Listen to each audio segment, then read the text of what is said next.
Before there were cigarettes, before there were brands, there was the leaf. Tobacco is one of the oldest forms of spirit communication known to humanity. Long before modern times, it was understood as a living messenger, a way for human intention to travel beyond the visible world and return with meaning. In the oldest traditions, tobacco was never a habit. It was a bridge, not something used to escape life, but something used to speak with it. Our ancestors knew breath as spirit itself, and smoke was breath-given form. When the leaf touched fire, it awakened. When guided by breath, it carried thought into the unseen. In that moment, intention became vapor, and prayer learned how to rise. It was never about getting high. It was about clarity, connection, making the invisible visible. That's the memory the leaf still carries. Radio cigars. Radio cigar. Radio cigar. Radio cigar.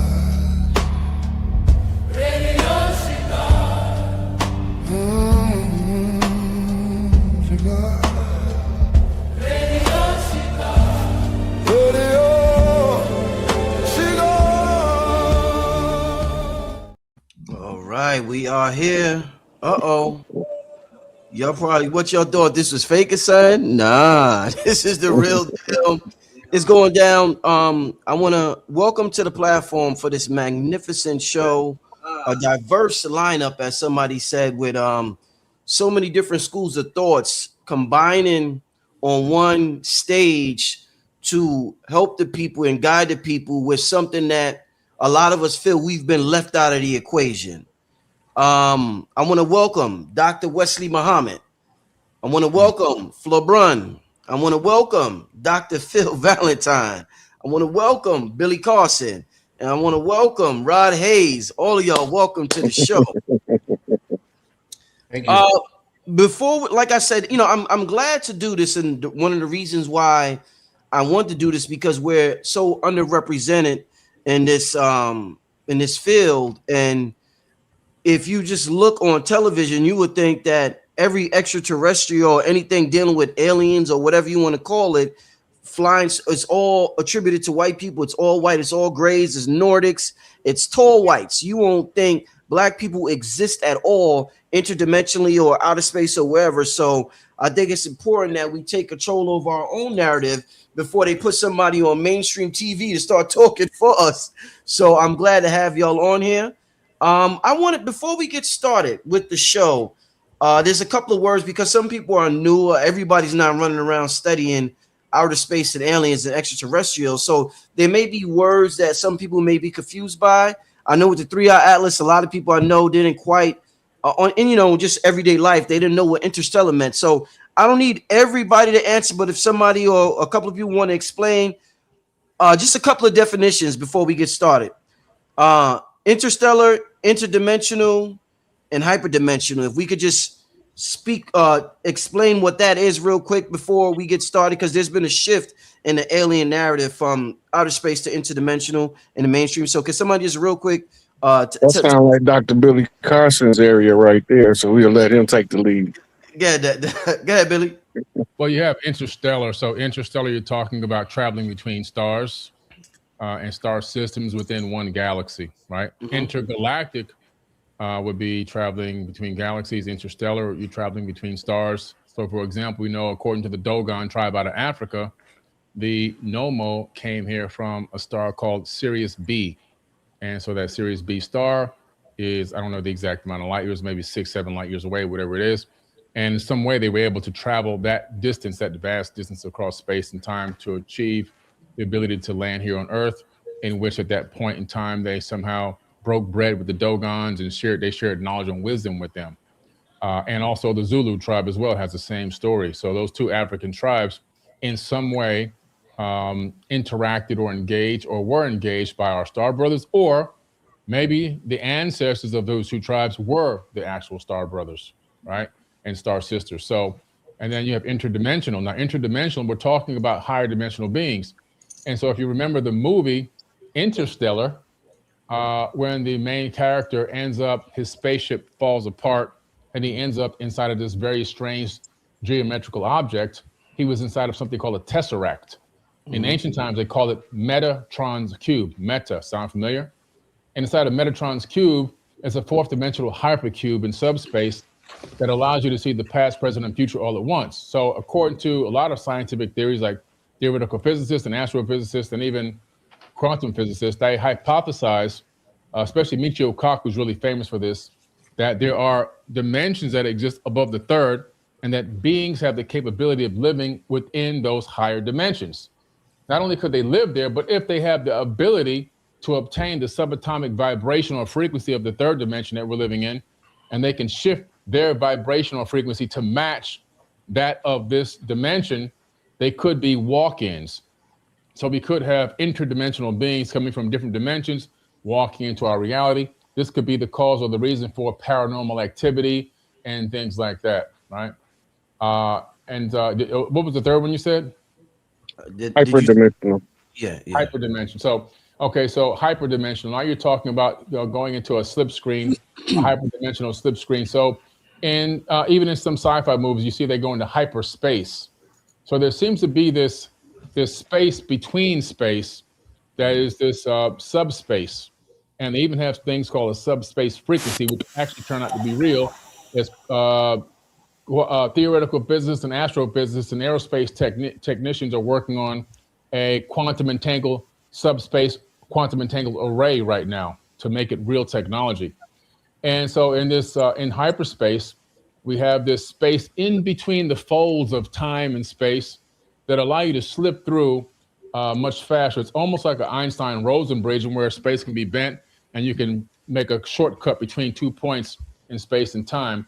But there's also something called hyperspace, which is very similar but not exact. And supposedly, in that field of space, you slip through the inside areas between two solid areas, or two areas where the fabric of space is folded. So, Indeed, that's as far as my knowledge goes. Indeed. Thank you for that breakdown. Like I said, there's so many people that are new to this information and they haven't studied the Delbert Blairs or the Malachi York or the Zachariah Sitchin or whoever or the Most Honorable Elijah Muhammad.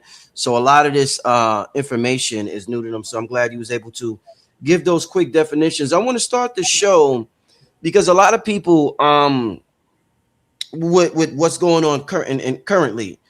We have two things that are huge in the news right now. We have the Epstein files that a lot of people, for some of us, Dr. Valentine has talked about these things for the last 30 years. But for some people, they are utterly shocked at what they're hearing.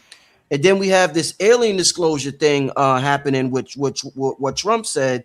And a lot of people feel as though the alien disclosure might be a distraction from the government finally being exposed for who they are with the Epstein files. What I want to start out with asking y'all is the alien disclosure actually a continuation of the Epstein files? Because as Dr. Valentine said, the people running the show ain't even human in the first place. I hope I'm not misquoting him. So is this the Epstein files that we don't even know that we're getting when we're talking about alien disclosure and aliens running the government? So y'all can start out one by one. Whoever wants to start first. Well, I mean, I'll tell you this. Well, Elder, do you want to start, Dr. Valentine? Do you want to start it off, Elder? Well, so thank you. As I mentioned your name. Well, yeah, the disclosure happened a long time ago. It's just been under. There you go. And I've been privy to it a long time ago about extraterrestrials, but the extraterrestrial we're talking about were actually interdimensional. Extraterrestrial just means that there's a landmass that is outside of our bubble. So as far as planets are concerned, my trajectory after studying it for the last 45 years is that there's no planet to go to other than another enclosure or another terrarium-like interdimensional pathway bridge enclosure like ours, but on a whole other consciousness scale. I was given that by a gentleman, an old white gentleman in Central Park, where he gave me some information regarding something called, I don't know whether or not it's as valid today as it was back then, but what it led to showed me that my doubt at what he had showed me now what's really going on. The real deal that we have to worry about is the interface between technology and humanity. The real deal is that there are alien factions that are putting us together, pitting us against one another. And they are doing that in order to get us to essentially fuse or to become one with what we call today AI.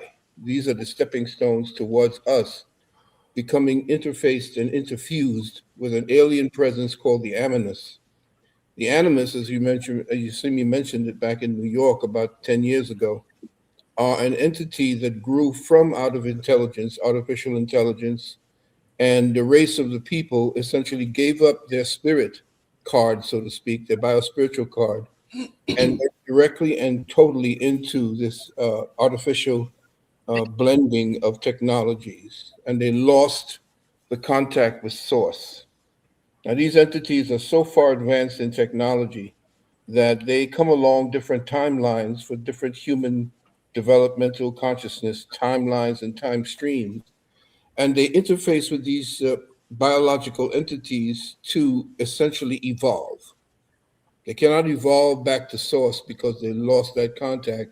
And so the interface with technology gives them a sense of going back and linking with source. Now, I'm not going to go into it now, but when I do get a little more time, I want to Right. speak about something called the Project Ancient Arrow, which is this old white man gave to me, this folded up piece of paperwork that he's been carrying on with. And I'm going to speak to how the project itself and stargates and everything and how they really work. And this information, of course, I talked about a long time ago. I don't know whether or not people are ready to hear it, but I said it, and now I can give more clarity to it. And so Indeed. I want to give the floor up. I'll just let you know that everything that we think we know, we don't. Anything I thought I knew, I didn't. And so I've put to rest everything I thought I knew. And that opened me up to more knowledge and information that was much more obscure. And I got away from the storyline that has been given to our consciousness time zone. That's actually a fraud. It's the matrix causing us to think a whole other way, think into a methodology of thought that has nothing to do with what reality really is. So Thank, I'll just surrender that moment. And thank you, my brother. mhm. Anyone would like to add on next? If I may, Yeah. first, greetings to this whole panel. It certainly is an illustrious panel. I have to start by greetings to my dear brother, Dr. Phil Valentine. We, as I shared with Brother Rich, I have you in my phone. I believe and would hope I'm still in your phone. And over Yes, the sir. years, we spoken, but we never had the opportunity to engage. So Mhm. I'm honored to be on a panel with you, my dear brother, Brother Billy Carson. I have not known of you as long as I've known as my brother, Dr. Phil Valentine, but I have great admiration and respect for your work. Dear Sister Flora Brunn and Brother Rod Hayes, I am getting to know you, and I'm sure by the end of this discussion, my admiration for the two of you, God willing, will grow as well. So, with that being said, um, this modern disclosure regime, which you, dear brother Rich, are calling alien disclosure. Please understand that in official circles, the officials involved in this disclosure program exist the language alien for a very particular reason. Since 2024, or in 2024, I published this book, Chariots of the Black Gods, which is 2 volumes, 988 total pages, 1,945 academic footnotes.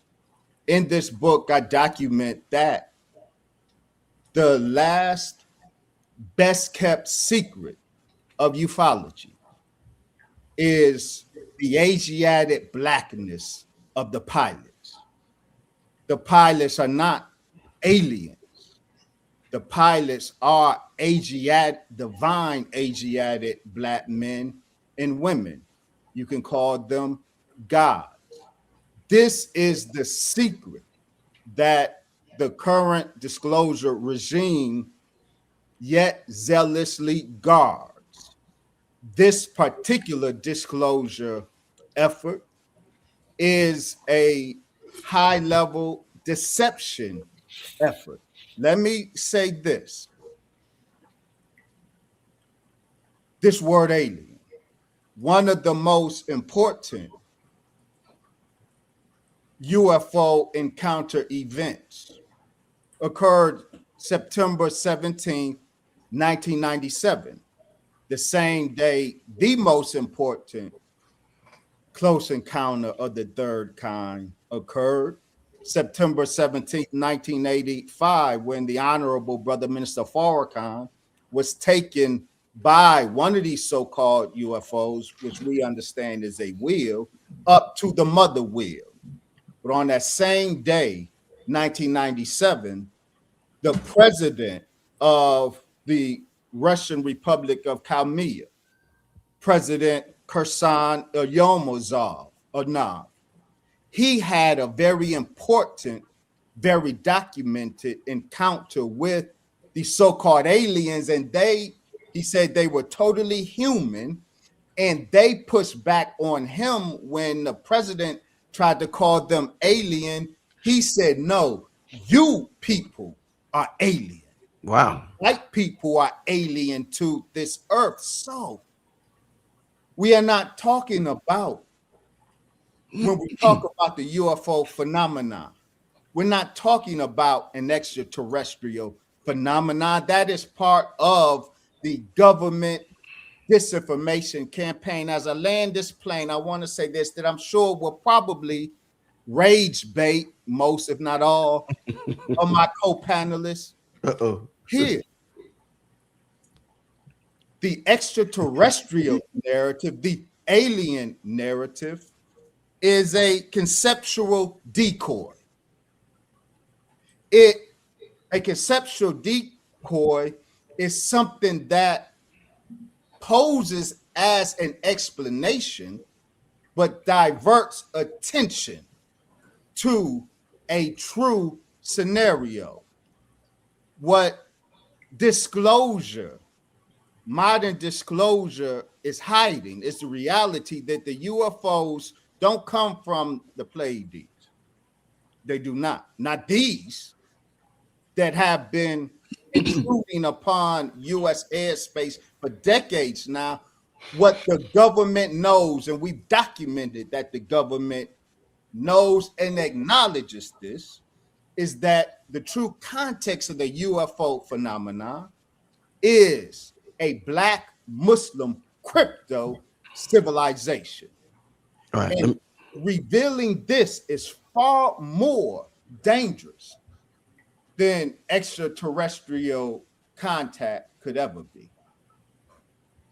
All right. Flebrun, you want to? Yes, I'd like to also commend Dr. Wellesley, speaking of the Asiatic brown extraterrestrials and what we perceive to be. And I think when we talk in conversations about aliens, we kind of pull away from the fact that we have what you perceive to aliens could be anything from a insect to a non-corporeal form, an energetic form, basically pulsating, coming into our frame of reference. As I perceive, as many of you know, I perceive we're living in a holographic experience. And when we talk about in regards to the disclosure, I agree in that there is a misnomer or a kind of like cloaking of the actual beings that are being hidden amongst that community. When we talk about Asiatic, brown, melanated beings, and we also hear references when we hear, if you've read the book with Norman Brogram, which is the Ringmakers of Saturn, which he speaks very profoundly about a melanated, very tall melanated beings that our government has known, and they actually had pictures that he was referencing when talking about these beings that were already in works with the government at the time. Many people don't realize that you are having an interface with specific beings depending on your frequency. And when we talk about disclosure, you're speaking about one aspect of disclosure that's a narrative that's probably being covertly engineered or totally constructed by one aspect of the government, whereas people are having interface with different non-corporeal and corporeal beings energetically, telepathically.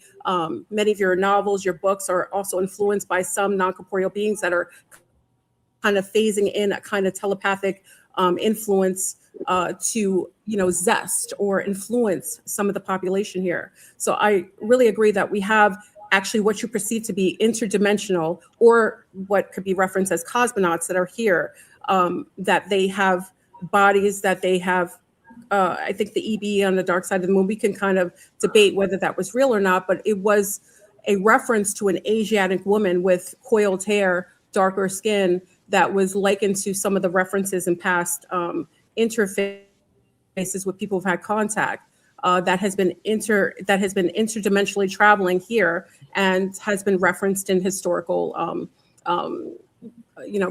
conversations. So I think there's a cloaking of I think there's a co-opting of the conversation about aliens, and I think there's only one narrative, whereas I'm a contactee. I was under the tutelage of Dr. Delbert Blair, and my references were to melanated women with coiled hair that had been interfacing with us and with many women. And I think the reason why they co-opted women, especially women of color, with religion is because that was a big group that was matching a frequency of certain interdimensional beings that was being contacted, previously. So in order to kind of take over that narrative, we kind of would use the language, Holy Spirit. A lot of the women use that when they may be, in fact, having contact or being zested or interfaced with beings that are non-corporeal, kind of phasing in telepathic messages, interfacing with that particular group. And we consider that, a lot of times it's reference to being religious or hearing the Holy Spirit, but really it's probably some form of interface or intergalactic telepathic messages or influence of others. So I think we're not going to hear that from our government. Very interesting. Billy, Rod, you want to close this question out?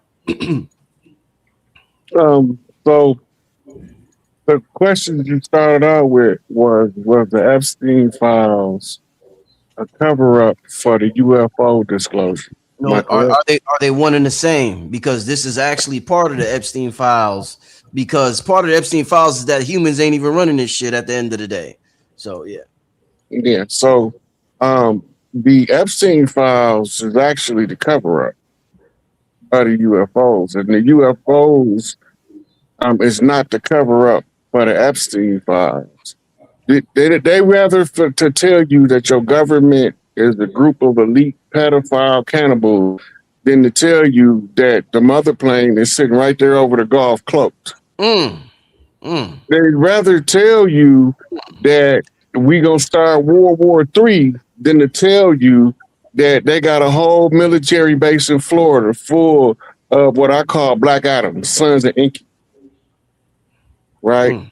These are the ones that Elijah told y'all that they ain't like us. They're a little bit stronger because of what they had to go through to be on the mother plane.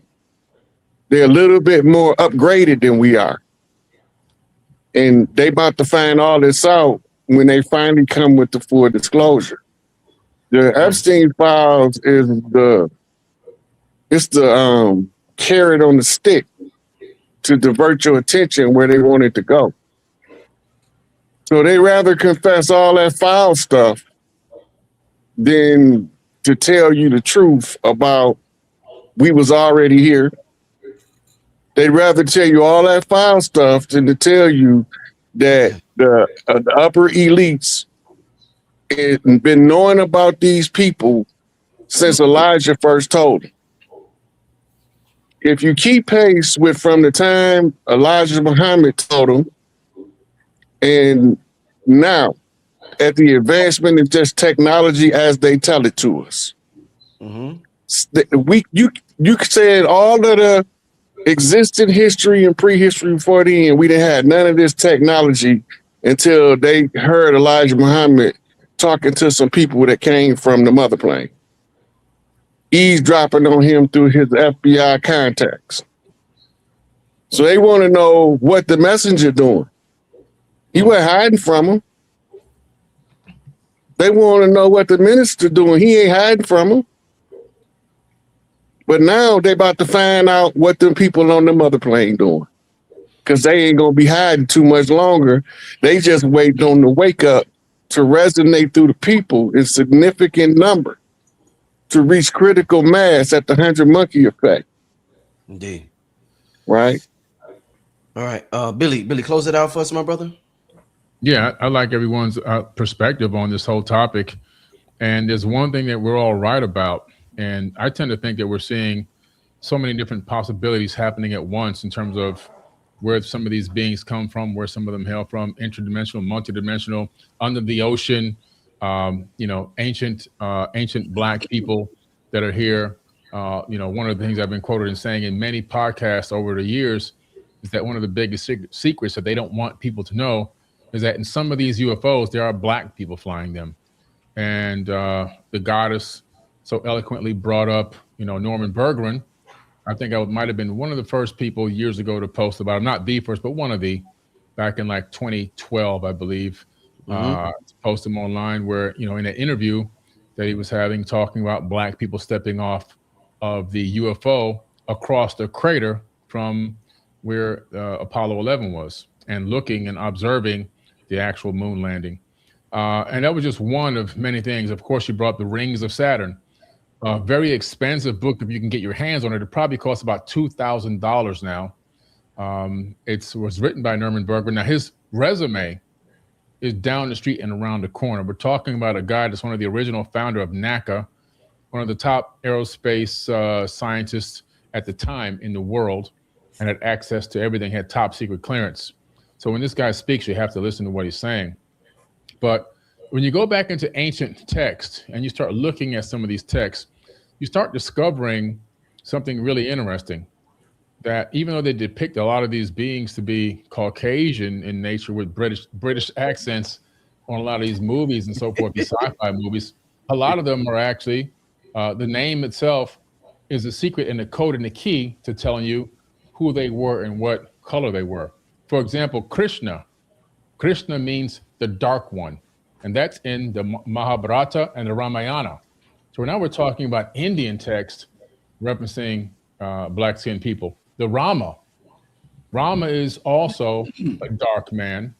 And the reason why they're significant, goes back over 2,500 years. And according to the text, they had access to the sky ships, the flying cities that they would fly in. Now, when you see a flying city, if a person has a limited knowledge of words, right? Limited knowledge of words that in the modern terms, modern idiom, they might utilize that understanding or that phrasing to describe what we would call today a UFO or a UAP. They saw something so massive flying in the sky that they call it a flying city. They even went so far as to say that these flying cities went to war against each other in the sky above them. And so we have the Rig Veda. And in the Rig Veda, we have some of these people as well. These are the dark-skinned ones. The They call them the charred-faced people. And it was the battle of the 10 kings, which took place in where? It took place above the Earth's atmosphere or in space or in the sky. So we have these battles again. These battles much later became the battles that we know as the battles in heaven in the biblical text, and other texts kind of parallel that information. But the original text is talking about these people. Then you have the Malua people out of Sumerian. So you have black Sumerian. I know that the Sumerians are often depicted in a lot of texts always being Caucasian, but you have the Malua, and those were the black Anunnaki beings. So they had black Anunnakis as well. The thing about them is they had black skin or dark skin, but they also had, in some cases, blue eyes that shine bright as diamonds, and sometimes they even had blonde colored hair. If you look at the people of Melanesia, you'll see people darker than me with blue eyes like ice and blonde hair, just like any person walking down, a white woman or a white man walking down the street with blonde hair and blue eyes, but they're darker than me, and that's their natural complexion and their natural eyes and hair. Could they be genetic offspring of some of these ancient quote unquote gods or people that had this advanced knowledge? And that's just the top. You know, Herodotus, one last one. Herodotus talks about the Ethiopians. These people were, again, black people that had advanced knowledge of what we would call nowadays ancient technology. And of course, we had the people of Kush. So these people are talked about and described through all ancient texts all over the place. We just have to have the eyes to see and the mind that wants to ask the questions and the intelligence to go and do the research. And we can come up with the answers very easily and very simply. And we begin to see that the story that's been painted on a lot of the mainstream screens is not the exact story that has happened in the ancient past. That one of the biggest secrets being held back from the world is, and probably why, in so many cases, if you look at, and I'll wrap it up with this, if you look at the man of color, just in America alone, forget the world, just in America alone, we had to go through so many hoops and hurdles, redlining, discrimination, slavery, unfair political and judicial systems. We didn't even get, if we were in the army and military, we didn't even get our retirement fund until after some time. It was only allowed for white people. So we went through all these things, but yet and still, we still have battled through and succeeded past all those hurdles. Why is that? How come we're still here? How come we're still in a state where most of us are beginning to really thrive now as we're beginning to remember who we truly are? Well, that's because we have this in us. We have that DNA in us. And imagine if there was an even playing field the whole way across. Imagine if it was never offset where we would be. And they know that. And this is why they have to keep it a secret. Because in anything that we get involved in, we excel at a very high level, at an elite level. The majority, probably 70% of the inventions that exist in the world were made by black people. Yeah. The mind of a black man is something very, very special, innovative, futuristic thinking. Everything from Wi-Fi, internet, GPS systems, AI, computers. I mean, the list is almost infinite. And so we have something special about us. And I think it links back to our ancient heritage with these advanced beings that in some way engaged mankind in the ancient past. And the way you ended it, what you said, Doctor? May I add a single detail to that offering by Brother Billy? Yeah. In particular, this phenotype, black skin, blue eyes, is very important. In May 1981, the Russian craft Salyut-6, manned by Vladimir Kovalyovnik and Viktor Savinik, they encountered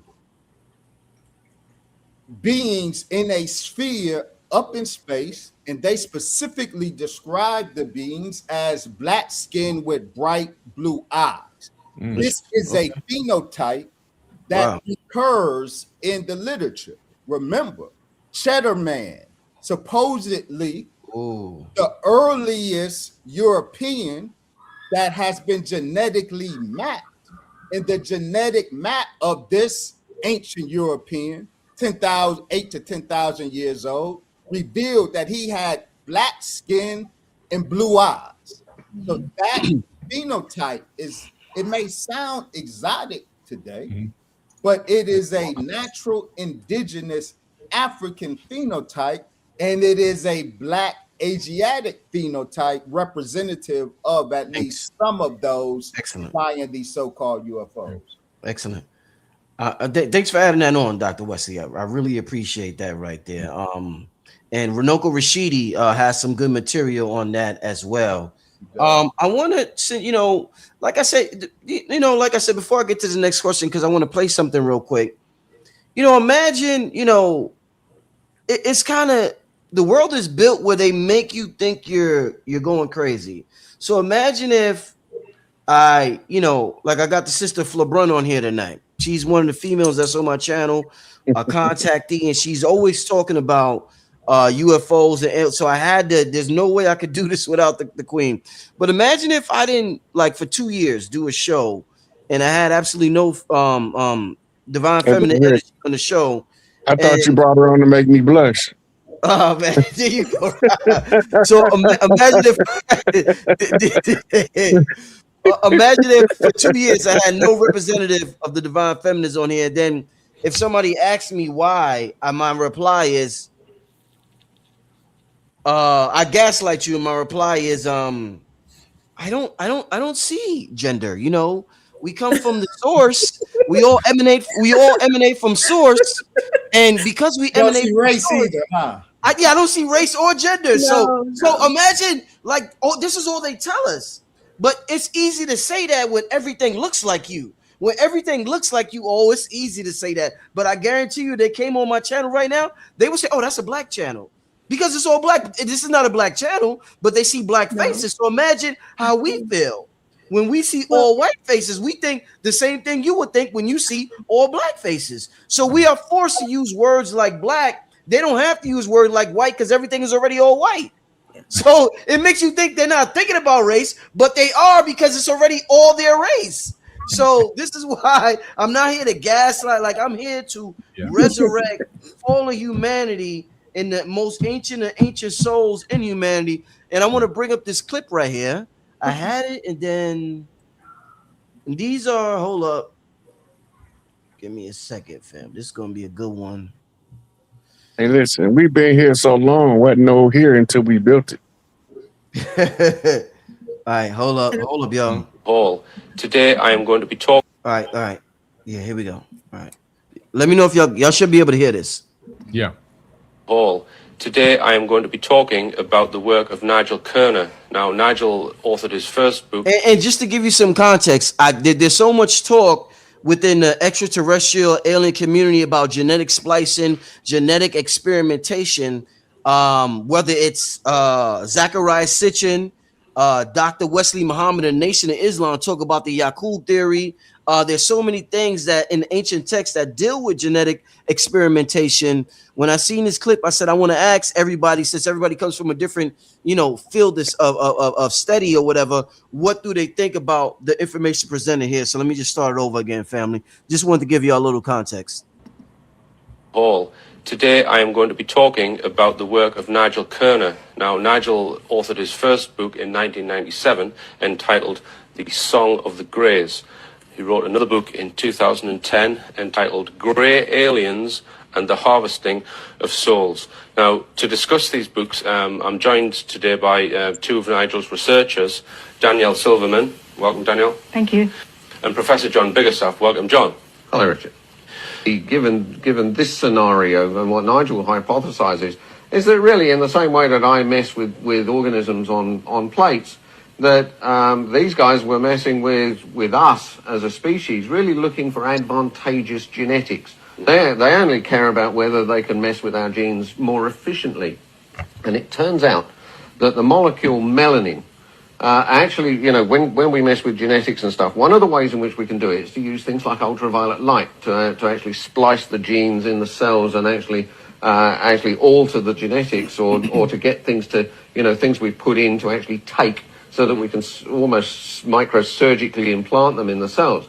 The thing is, if these cells have got a lot of melanin in them, it's a dark pigment, it tends to absorb that light and diffract it and turn it into vibrations, etc. And then the light just doesn't get where it's really supposed to go. And faster if deliberately put in there. Right. But there is a special, do you want to explain the special about melanin and how it protects the cell, the DNA inside the nucleus? That's very important. Part of the reason you can't do these experiments, where there's a lot of melanin around, the melanin actually in a lot of people, in black people, it's actually spread out through the skin. It spreads out through the cells and covers everything from the actions of the ultraviolet light. There's no doubt in people with higher melanin, natural higher melanin, that it's far more likely that that melanin will be coating the nucleus, the cell wall of the nucleus of the DNA. Now, the point about that is that ultraviolet light, which is often used to splice DNA, is blocked by that melanin. It absorbs it. It doesn't allow it in to interfere with the DNA. And it could well be, and this is Nigel's thesis, that this was a blocker for them when they were trying to genetically alter the species. And therefore, when maybe just out of random mutation, something like an... Oh, okay, hold up. So That's a hold great up video. now. I got so much to say about that. Hold up, I know. So you're gonna go first, LeBron. Hold up now. We got some researchers. Brilliant Caucasian male and female right there. Absolutely. The ultraviolet light is used to splice genes, DNA, and cells. If the cell is heavily coated with melanin, the melanin blocks it, absorbs it, and it turns into other shit like vibration and things like that. So they win. So this is very interesting because we hear a lot about the Anunnaki. We got the Anunnaki team on. We hear Billy, Rod, Phil, LeBron. We hear Dr. Wesley got books on the Anunnaki. We hear about the Anunnaki and gene splicing. Now, how are they able to gene splice and do all these things if individuals who are dominant with melanin, their nucleus is coated with melanin, it's going to block it. The ultraviolet light, which is used to splice the genes, the DNA in the cells. I would love, and I'm going to love this because there's so many schools of thoughts here. Tell me what you think. We're going to start out with LeBron. Tell me what you think about this video. We got Zachariah Stitcher. We got the most honorable Elijah Muhammad. We got the we got so many things that deals with gene splicing and experimentation. For LeBron, please start out for us, my queen. Well, my thing is gene manipulation. When we talk about gene manipulation, and we've spoken about this before, is that whenever you have a cell that's encapsulated with melanin, a high content of melanin, it makes it impenetrable for manipulation or for trying to what we consider to be cloning. We had concepts of cloning and as it related to those who had high content of melanin, especially that was encapsulating the cells. And in the contacted community or the abducted community, this conversation has always been, why is it that melanated people are having levels of contact that tend to be a little more pleasant, less hostile, and others, what I call them lunars or white people, are having sometimes forms of abuses or forms of like having memories of being abduction scenarios. You don't hear this as much anymore. I've seen the lexicon change over the years, but part of this conversation about hybridization, replication, cloning has to do with the fact that I think that many of those who were the original beings, the original melanated beings that had a protectant on them, it was harder for anyone to incept them. And in order to have some form of testing or manipulation, they would have to, like when I worked in a laboratory working on genetics, we would have to pull the melanin out of the mice. So a lot of times when you go into a laboratory, you don't see brown mice. You generally see white and black white rats, where we pulled the melanin off of them to allow for better research, because it's harder to do when there's a high content of melanin. It's the same with hybridization. And I also think that's why we have a lot of organs being harvested rather than intercept or trying to manipulate the gene pool anymore. We see more people trying to put that gene inside of them, trying to replace parts of them with parts of us. Just, I'll yield.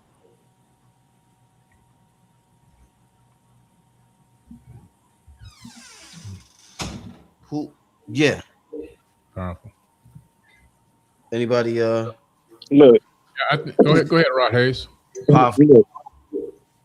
Melanin in its raw form, it can transmute radioactive light into an energy source.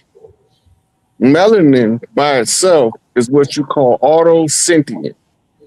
That means it don't need to be in your body to be sentient and aware.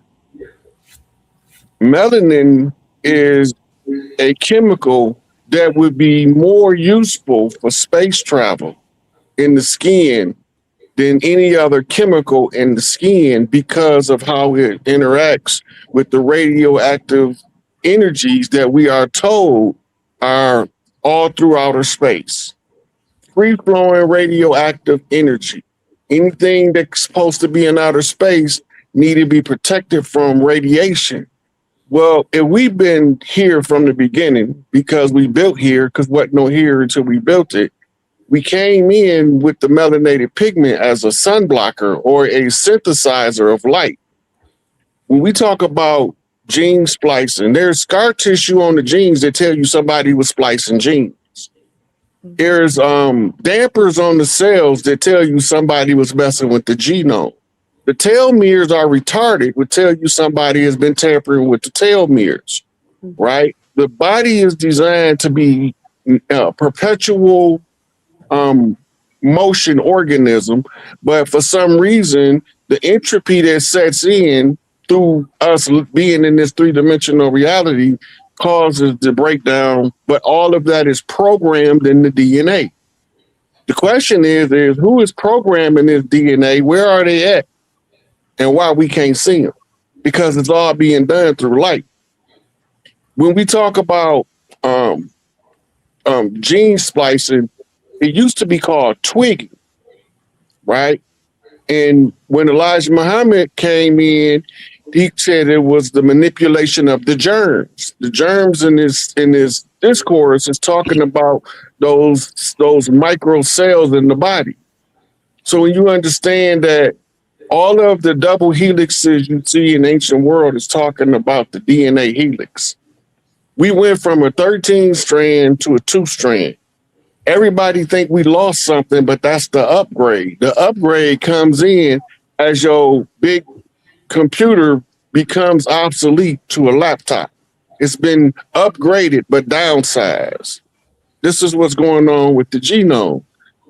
We are right now going through this struggle. Somebody mentioned earlier about us going through all the stuff we went through. The only reason why we went through all of the stuff we went through is because we're the only ones strong enough to take it, genetically engineered to endure long suffering. Nobody's else engineered to take it like us. Anybody else get put under the same pressure, go buckle and fold. So that's all part of what's programmed in the genetics, in the genome, right? You got to remember, when you say extraterrestrial, you're saying extra, something more than what's already there. Terra, that means Earth, and astral. So something astrally is extra on Earth. When you say alien, you're saying a foreigner. If a Mexican can be an illegal alien, but they don't ever call the people on the ships illegal aliens. So they must be above their law or outside of the construct of their legal system. Because they ain't never illegal, they just aliens.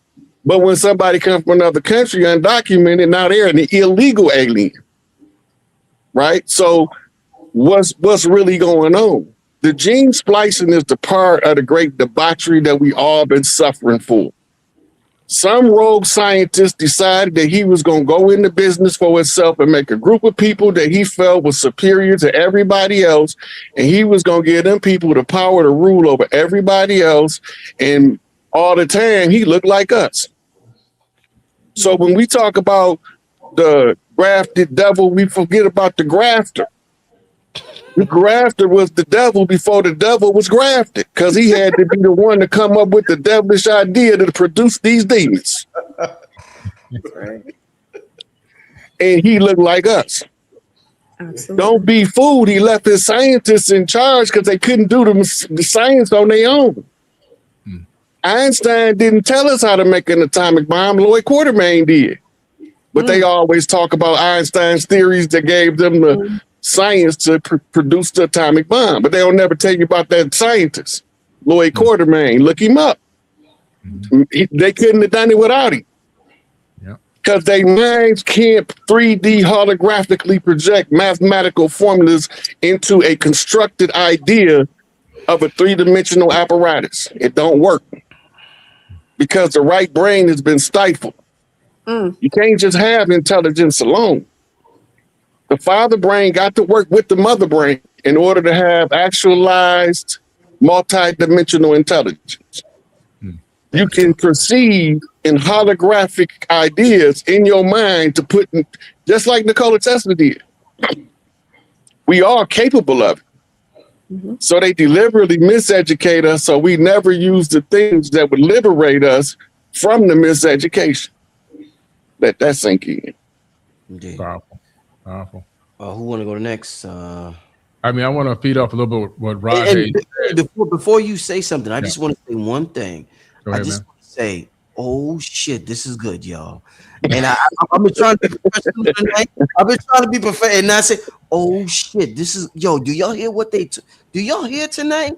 This is amazing. I just want to say that. Go ahead, Bill. This is good. Go ahead. No, this is phenomenal. It's an honor to be on this panel, and I didn't even know about Fleur Brun. I gotta get you on my podcast. All y'all got to get on my podcast, but I definitely, because you got to have more feminine. We need more feminine balance out here in this field, in this industry, and in this genre. So it's an honor to be on here with you, and to hear that your experiences and everything else is really intriguing. But what Rod Hayes was talking about, with space travel, with melanin. So melanin, it reduces ultraviolet damage into cells and DNA. It actually protects the DNA. So Rod Hayes hit it right on the head right away when he started talking, because what he was saying was, when you start looking at, for example, Mr. Muhammad started talking about, well, hey, we had these people who showed up. They said that they were black. They said they had blue eyes and everything else. We had Norman Berggren that Fleur had mentioned, talking about black people getting off of this ship and across a crater on the moon. For Norman Berggren, he talked about that. But then, well, why black? Well, because we know that excessive amounts of melanin protect the cells in the body, and specifically the DNA from unraveling from the UV radiation. And what's one of the biggest things that exists out there, the biggest damage is the radiation.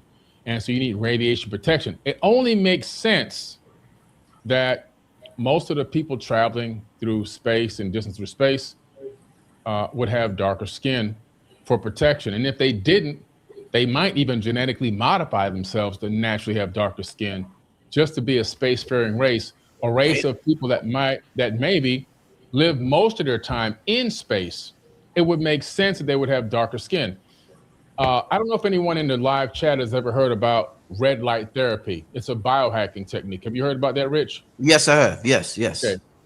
I have a red light therapy infrared sauna. Now, the most important thing about my sauna. How much is that, Billy? Real quick, how much is that? The Mine's is big because I'm 6'4", so I have the biggest, like $48,000. Okay. Wow. You can get smaller ones, just like the lights by themselves, like probably like $800 or something. But I'm just like complete enclosure.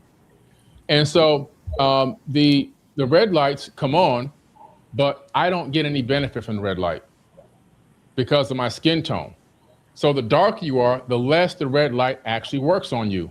What I have to rely on in my sauna, I rely on the near and far infrared, because the red light for melanated people, it bounces off or it becomes absorbed and it turns into heat. Okay. So once again, we're seeing this just with regular, basic, everyday science that we know exists.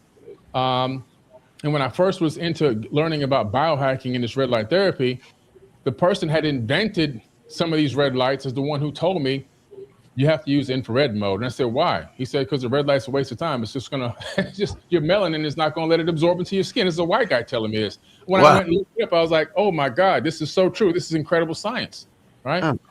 So Superman science.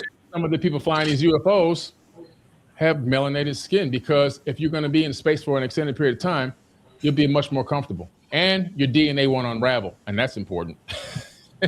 Right. Dr. Wesley and Dr. Valentine?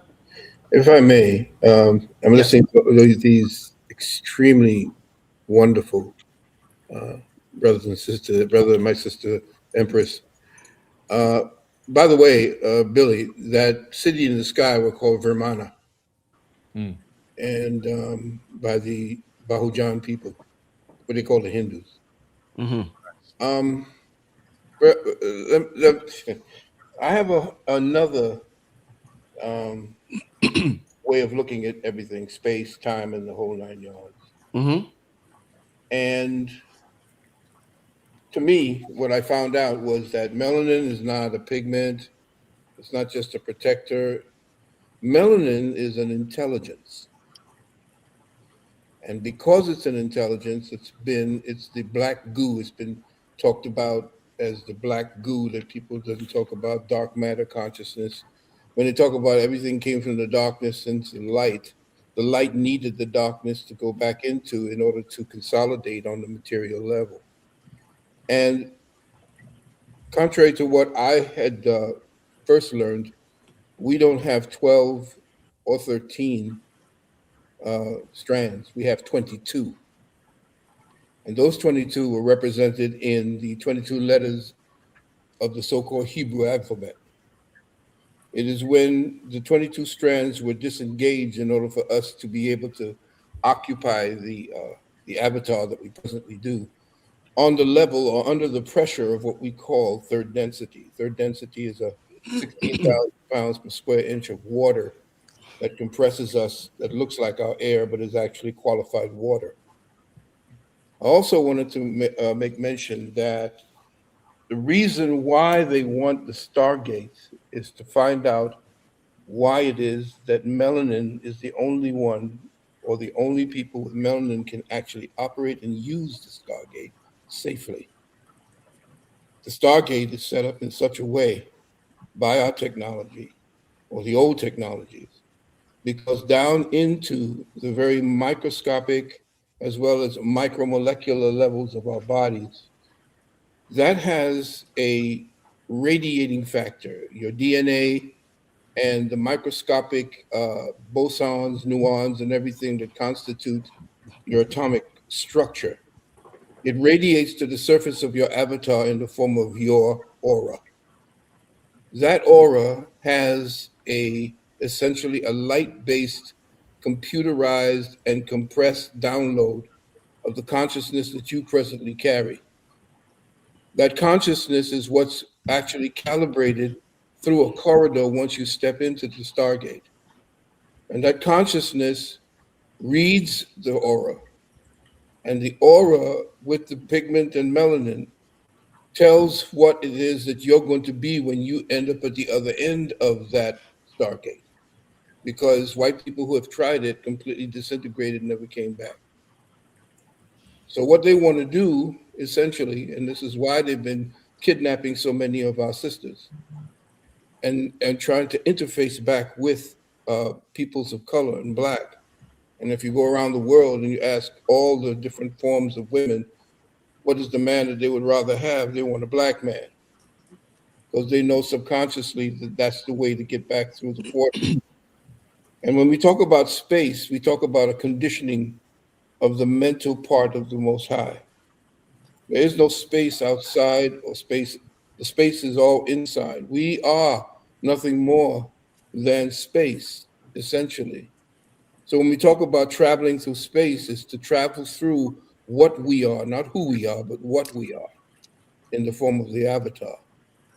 And if we're dealing with time and time travel, which is what it is that I was going to speak to you about, why it is that this blank slate technology was being created, was to stop all this crap that you see happening with the technology that was given to us by those who are in the animus, forcing us to try to deal with this artificial melanin that you see them constantly displaying in movies like Iron Man and all these other movies where they're putting on these suits to augment their white skins and their potential for power. Everything is about getting back to source or interfacing with first order entities. Those of you who are richly melanated, you are first order entities. You have a direct line to source. These people, the Caucasoid, he does not have a link to source. So he needs to stay here, imprison you, and feed off of you in order to have an access to source.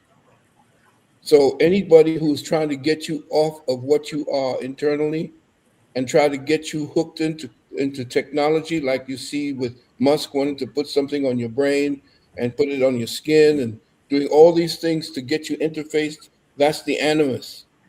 And if you're getting any kind of visitations from peoples of color, what you're talking about, so-called extraterrestrial or interterrestrial, I call them, because they're not coming from any planets. All planets are nothing more than vibrating energies. That's what we're going to find out. If you look up at a so-called planet Mars, you'll see that it's nothing more than a floating movement of sonoluminescence. It's not solid. The solid parts are from dome to dome. We are on a flatted plane, and there's a dome. The flower of life is telling you how we are interfaced. So when we start talking about space and time, we have to take it within and understand that there's nothing outside of the dome. If you're trying to get outside the dome, it don't go. We're inside of a dome that I mentioned 20 years ago, made of compressed hydrogen. The only way that we're going to be distanced from a vacuum that will suck everything that we have in the form of atmospheres completely out into space if we are in a vacuum, which is nonsense. The only way for us to be actually to live and to have an atmosphere is if we are in an enclosure. Because if we weren't, and all the atmospheres, the ionosphere and all of that would be sucked out into space. We are under a dome, and we have not yet known how to get out the dome, though our people have, through the Stargate that is sitting right there about 8,000 miles above us, called the sun. The sun is our Stargate. We have portals down here on terra firma that links us through there, but the ships travel through the sun. And you see them every now and then when you have all these explosions on the sun and they're talking about flares. That's them traveling in and out. And you could see that about the 21st of June. So the concept of our reality has been skewered. We have to understand where we are right now and all the stories that we're getting about all the different forms of life that are coming from different parts in space and time and so forth. These are our concepts of what it is our ancestors left to us in the form of story forms for us to unravel within the DNA and in that queen's, that empress's mitochondria. That's the library. It sits in the womb of the so-called Black woman. She has the mitochondrial library of all of the ways that we have taken form and the particular form that we have now. And that's why they're trying to destroy her womb, and over 75 million of us have been aborted from it. So I have a whole other concept, and I really appreciate and love everything that I'm hearing from everyone else. But I vibrate on a whole other reality when it comes to us dealing with space and time. And lastly, I'll close out. Yes. Time is thought and time. That's what I teach at my university, is that time is the fifth element. Mm-hmm. Time is the fifth element simply because without it, there is no form. Time is actually manifesting itself in the form of what we call ether. Time and thought are the same. And once we understand that, then we understand time travel. When we understand that, we understand that time travel is us accessing with the Akashic record, which sits above us in the waters of life, above. Because everything, and now that Dr. Emoto said that water has memory. Well, what's the biggest memory programming that we have but the Akashic records? So when we begin to access the Akashic records, we can access time, and we do time travel. When we think about a memory, that's time travel. So I just wanted to say this just to put my perspective into everything, not to dismiss, because I'm an old man, I just rattle off, but I'm liking what I'm hearing. There's so many different ways to looking at things. But until we understand what true space travel is and what we are as opposed to who we are, then we will then begin to consolidate the truth about who these entities are entering through the domes to come and visit us, and using the sun as the stargate to travel back and forth between them. I yield. Indeed. Dr. Wesley, man, you got to close this one out, man. This is a powerful one. Doc with the Absolutely is I a mean, powerful there's so one. many. Oh man, Dr. Wesley, go ahead, my brother. Go ahead. I too am loving everything I'm hearing. I'm impressed by all of the brilliant black minds that are on display this evening. Just a couple points, inshallah, God willing, I can add to this great conversation regarding melanin. Yes. One of the most important breakthrough studies to me was a 12-year study by the Mexican doctor, neuro scientist, Dr. Arturo Salas Herrera. Mm-hmm. Proved after 12 years, he proved in 2002 that melanin is human chlorophyll, that melanin accomplishes photosynthesis at a much greater rate than chlorophyll does for plants. Plant chlorophyll can only synthesize light in the visible spectrum, whereas Dr. Herrera proved that melanin can synthesize the full electromagnetic spectrum of light. This is why, because melanin is human chlorophyll. This is why the ancients identified the original man with the tree of life.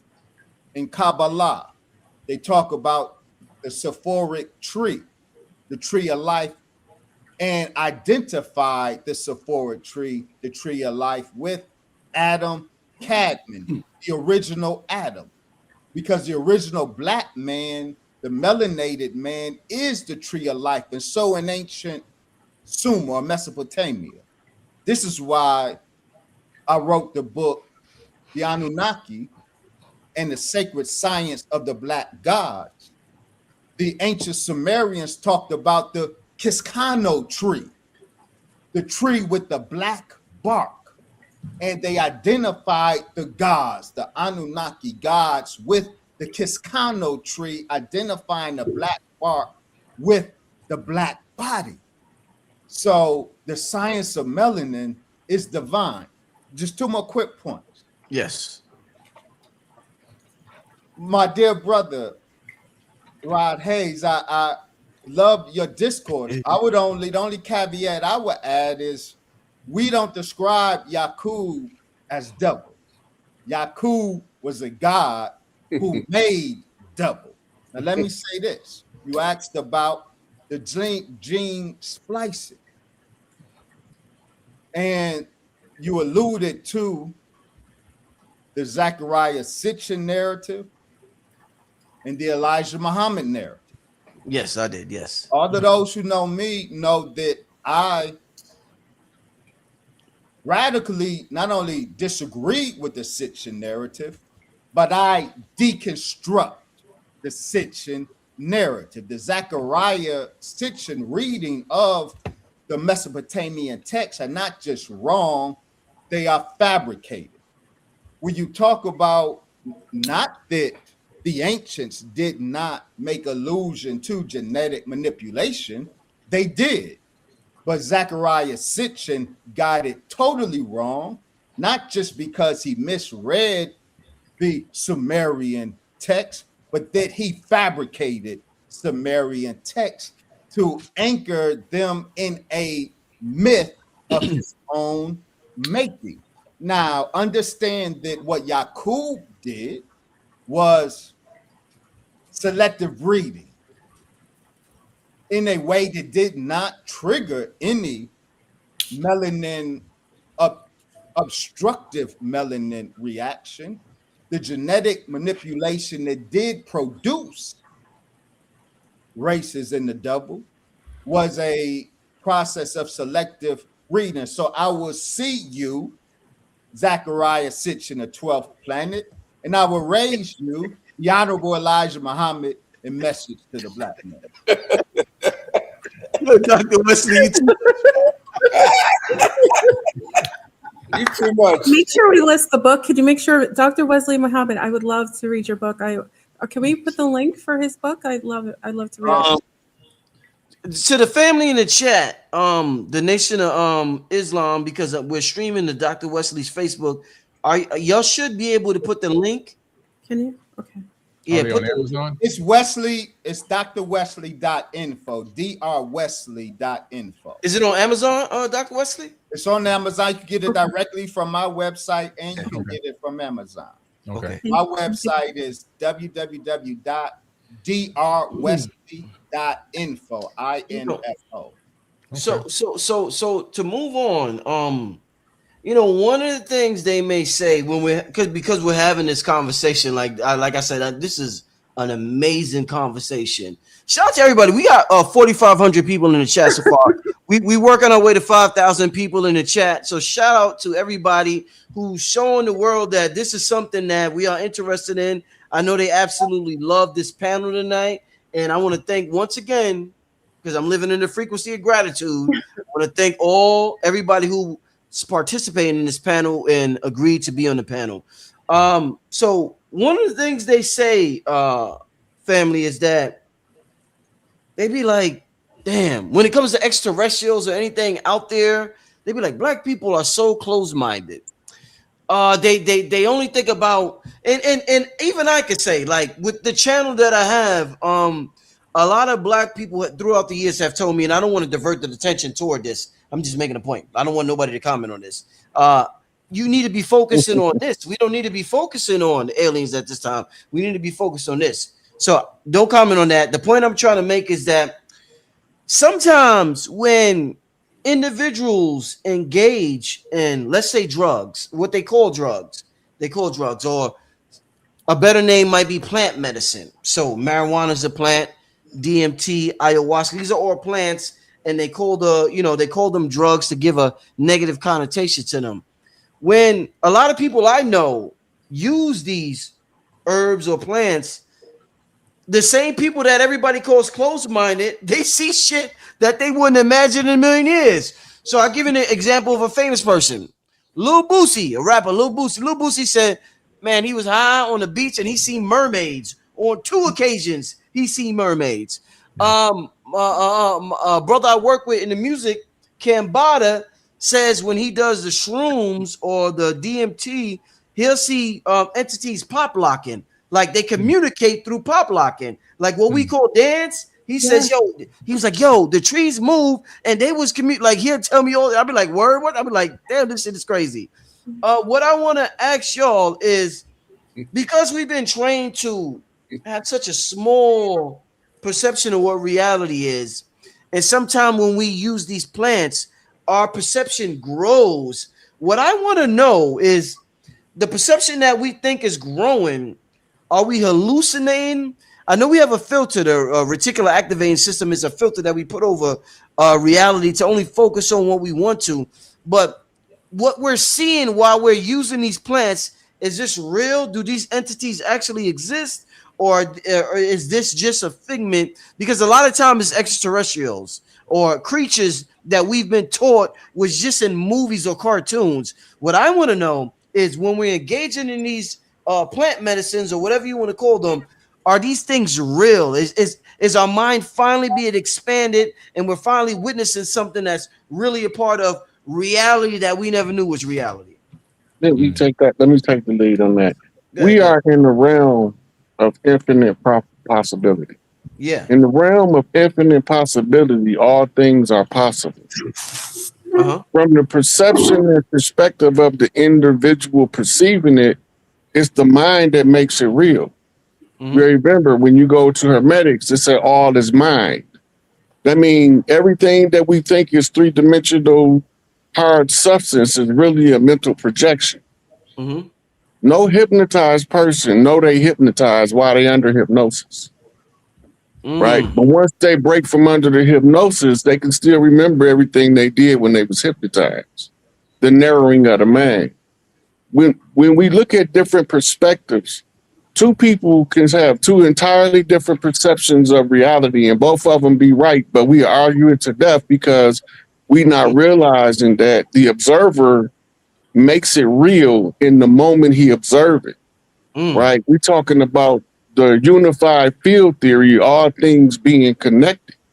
Right. So if one person tell a story and another person tell a story, you can juxtapose them together to get another story out of the two stories, right? Because you got to triangulate somewhere. In other words, the wave have to collapse somewhere. So if you perceive it to be real, it's real as your perception. That's why some people can have scratches on them from dealing with an entity that nobody else can see because their mind made it real. It's just like Morpheus told Neo in the Matrix. Your mind is what makes it real. There's Dr. Double Blair used to always say, nothing is truth until you agree that it's truth. Because it might be true for somebody else, but it might not be part of your own personal paradigm. Therefore, being outside your paradigm, it's outside of your realm of accepted truth. Okay. Right? So this is the understanding of how the mind works is critical to understanding our collective perception within the matrix of the mind, because we are trapped in this mind matrix together. That's powerful. Yeah. And just to build a little bit on that, you hit it right off the rip, because you're talking about how the mind creates our reality. Our perception is unique to us. That's even the same thing in trauma. Somebody can fall down and scrape their knee, and someone can actually be beat up by someone, and their minds individually can perceive the trauma at the same exact level, which is why you can't ever judge someone's trauma. Back when we were in Vietnam, they would take the Vietnamese and they would bring them into the ones that were captured, the captured military officers from Vietnam. They would take them and they put them in this room, and they'd have a dead pig on the ground, and they'd have a hot poker sitting on a fire, but they'd also have a bucket of ice with a piece of steel inside the ice.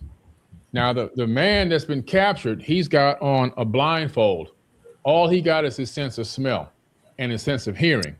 He's tied to a post. They take the hot poker that he saw when he came in, because they showed it to him, then they blindfolded him, and they put it on the pig, and you can hear the pig squealing, you can smell the flesh burning. And then what they would do, when they're trying to get the truth out of him, get some answers like, where's your people hiding? Where's the next trench at? Whatever. Then they would take the ice cold steel out of the bucket of ice, and they would put it on the skin of the captured officer, and his skin would blister up just as if it was being touched with a hot poker fresh out of the flame. Placebo effect. Convinced him. Yeah, his mind convinced him that this is a hot poker and my skin and my flesh is burning, even though it was just a cold piece of steel that wouldn't have done anything but just take some inflammation out of his joints. So the mind is so powerful. When I just came back from Australia. I just landed from Australia, as you know, Rich, yesterday. And I went out there to hang out with the Aboriginal elders. I went for a walk about many, many miles out into the outback with the elders, and I took some people on tour with me. And we started talking about their perception of reality. And they were showing us this sacred ritual and these sacred stones. And they were talking about how we're living in this fractal reality. That's their exact word. This is their verbal handed down history, that we're living in dream time, and that this realm is only a projection, a holographic projection from our collected data systems called the sensory perception, and that this is a projected into this realm, and we navigate this projection via a dream. It's the same thing as the fractal holographic universe theory. Right. When I sat with the Hopi tribe in Arizona just a few months ago and sat with the elders there, they have sleepy time. The same exact story, that we're living in this projected reality, that true reality exists in higher dimensions, and we're tethered to our higher selves. So when people take these psychedelics and have these out of mind experiences, the veil, I believe, is being lifted, and they're able to see into other realms and areas where normally we're closed off, because the mind is designed to keep us safe. A human being can only see less than 1% of the light spectrum. We can't see gamma rays, X-rays, ultraviolet, multispectrum, all these different light frequencies and wavelengths. And so if we could, we'd probably go crazy. If we could see microwaves, we see our microwaves go into our cell phones right now. We'd be distracted. But when you take some of those plant medicines in some way, it seems to open a person up and peel the veil back so they begin to see what real reality looks like. We think we're experiencing and seeing reality, but our sensory perception system is so limited. We're only getting a sliver of what really exists. You're right on point, and this is the beautiful part here. There is a substance that we create right at the point of death called L-dimethyltryptamine. Mm-hmm. This is what they use when they try to torture the children to get the adrenochrome. But N-dimethyltryptamine is triggered by psychotropics. But here's the deal. Our eyes are essentially absorbers of light. And we are absorbers not only of light, but light as experience, light as form, and so forth. But when we take the psychotropics and we trigger the N-dimethyltryptamine, our brain now becomes projectors. And most people don't know that memory is made up of two things. The chemistry created at the point of the experience that created the memory, and the emotional signature that is attached to that chemistry when the memory is being made. Once you essentially are taking N-dimethyltryptamine trip, so to speak, and you take the psychotropics, the brain becomes, or the mind, as we say, the brain and the mind become projectors. The greatest influences, like you're saying, the brother saw dancing and so forth with hip hop. Right. The memory engram that is projected outward from the brain, that is what the ancient shaman used to use when they would go into a psychotropical, phase of the mind, when they would go into meditation using psychotropics, the mushrooms, ayahuasca, and so forth. What he had done at that particular time is because the brain and time are connected to thought and so forth. What happens at that point is a suspension of thought, and then the L-dimethyltryptamine, which essentially is what causes, for instance, when you see a lion take down a deer, the deer fights and all of a sudden seems to surrender. That's the L-dimethyltryptamine kicking in to cut away any pain and anything like that and allow for the transition of that particular entity, that spirit entity. But what happens when the shaman is taking that psychotropics, time then stops because his thoughts no longer operate on the same frequency as when his avatar is dealing with mundane reality. What happens now, he trips into what is a stream of consciousness that gives him certain pictographs that tells him how to interpret that. That's what he learns to interpret. And then that's when the shaman tells you, don't plant here, watch out for this is what's to come, and so forth. That's how they knew who the European was.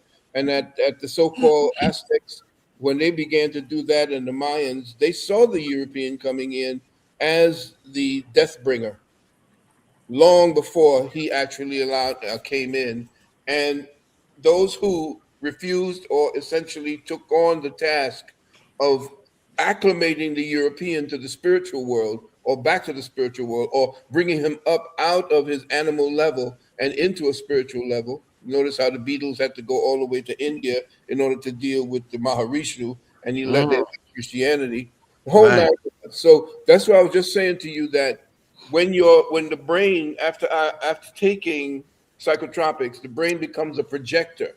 And that's when you start seeing all these different things, because that particular chemistry mixed in with the N-dimethyltryptamine and the psychotropics begin to create all these different memory banks, and the most prominent and most influential memory begins to project outward as the images that you see. So you get a chance to kind of be a projector, a movie projector of your own mind. Wow, amazing. For LeBron, yes, for LeBron, Okay. yes.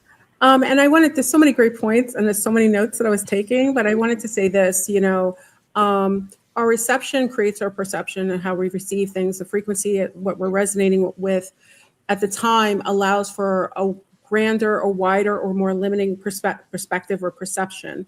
And I always share, many people know from the channel, big up to my people who came from Zumbies. I talk about being in Brazil. Boa noite to everybody in Brazil. Boa noite. And traveling there and being someone of indigenous roots and having interface in an elemental way with nature that has been less tampered with and more preserved.